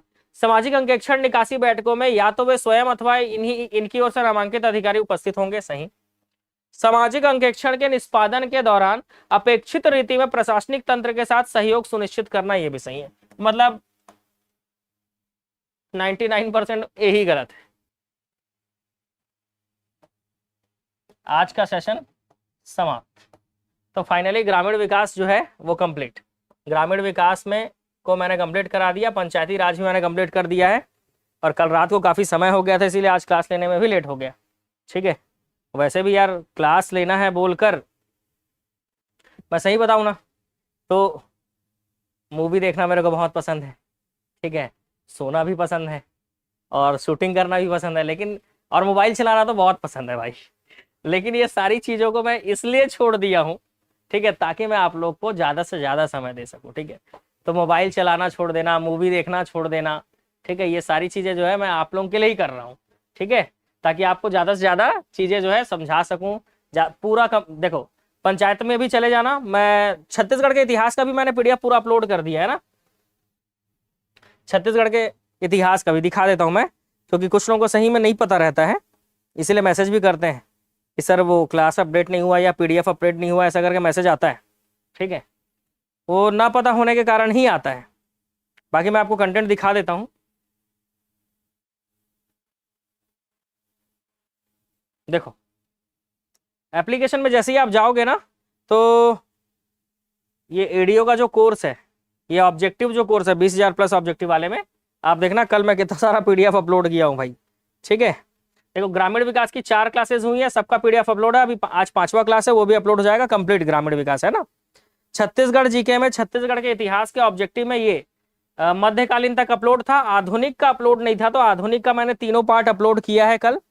इसके अलावा पंचायती राज में आप देखो तीसरा तक अपलोड था, समितियों वाला अपलोड नहीं था, और पंचायत पद मुक्ति और धाराओं का अपलोड नहीं था, वो भी मैंने अपलोड कर दिया है। ठीक है, ये भी मैंने अपलोड कर दिया है, ये भी आप देख सकते हो। ठीक है, तो ये कल मैंने अपलोड किया है भाई ये सारी चीजों को। भूगोल में भी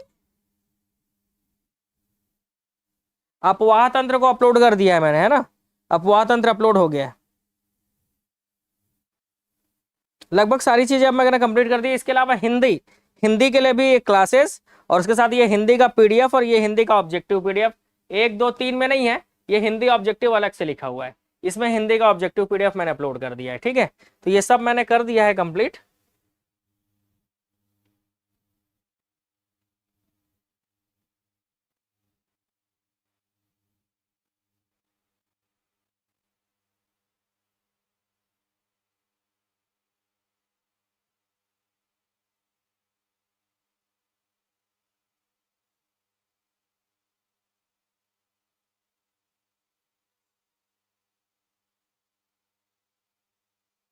ठीक है, चलो अब मिलते हैं, शाम वाली क्लास में मिलते हैं भाई, है ना।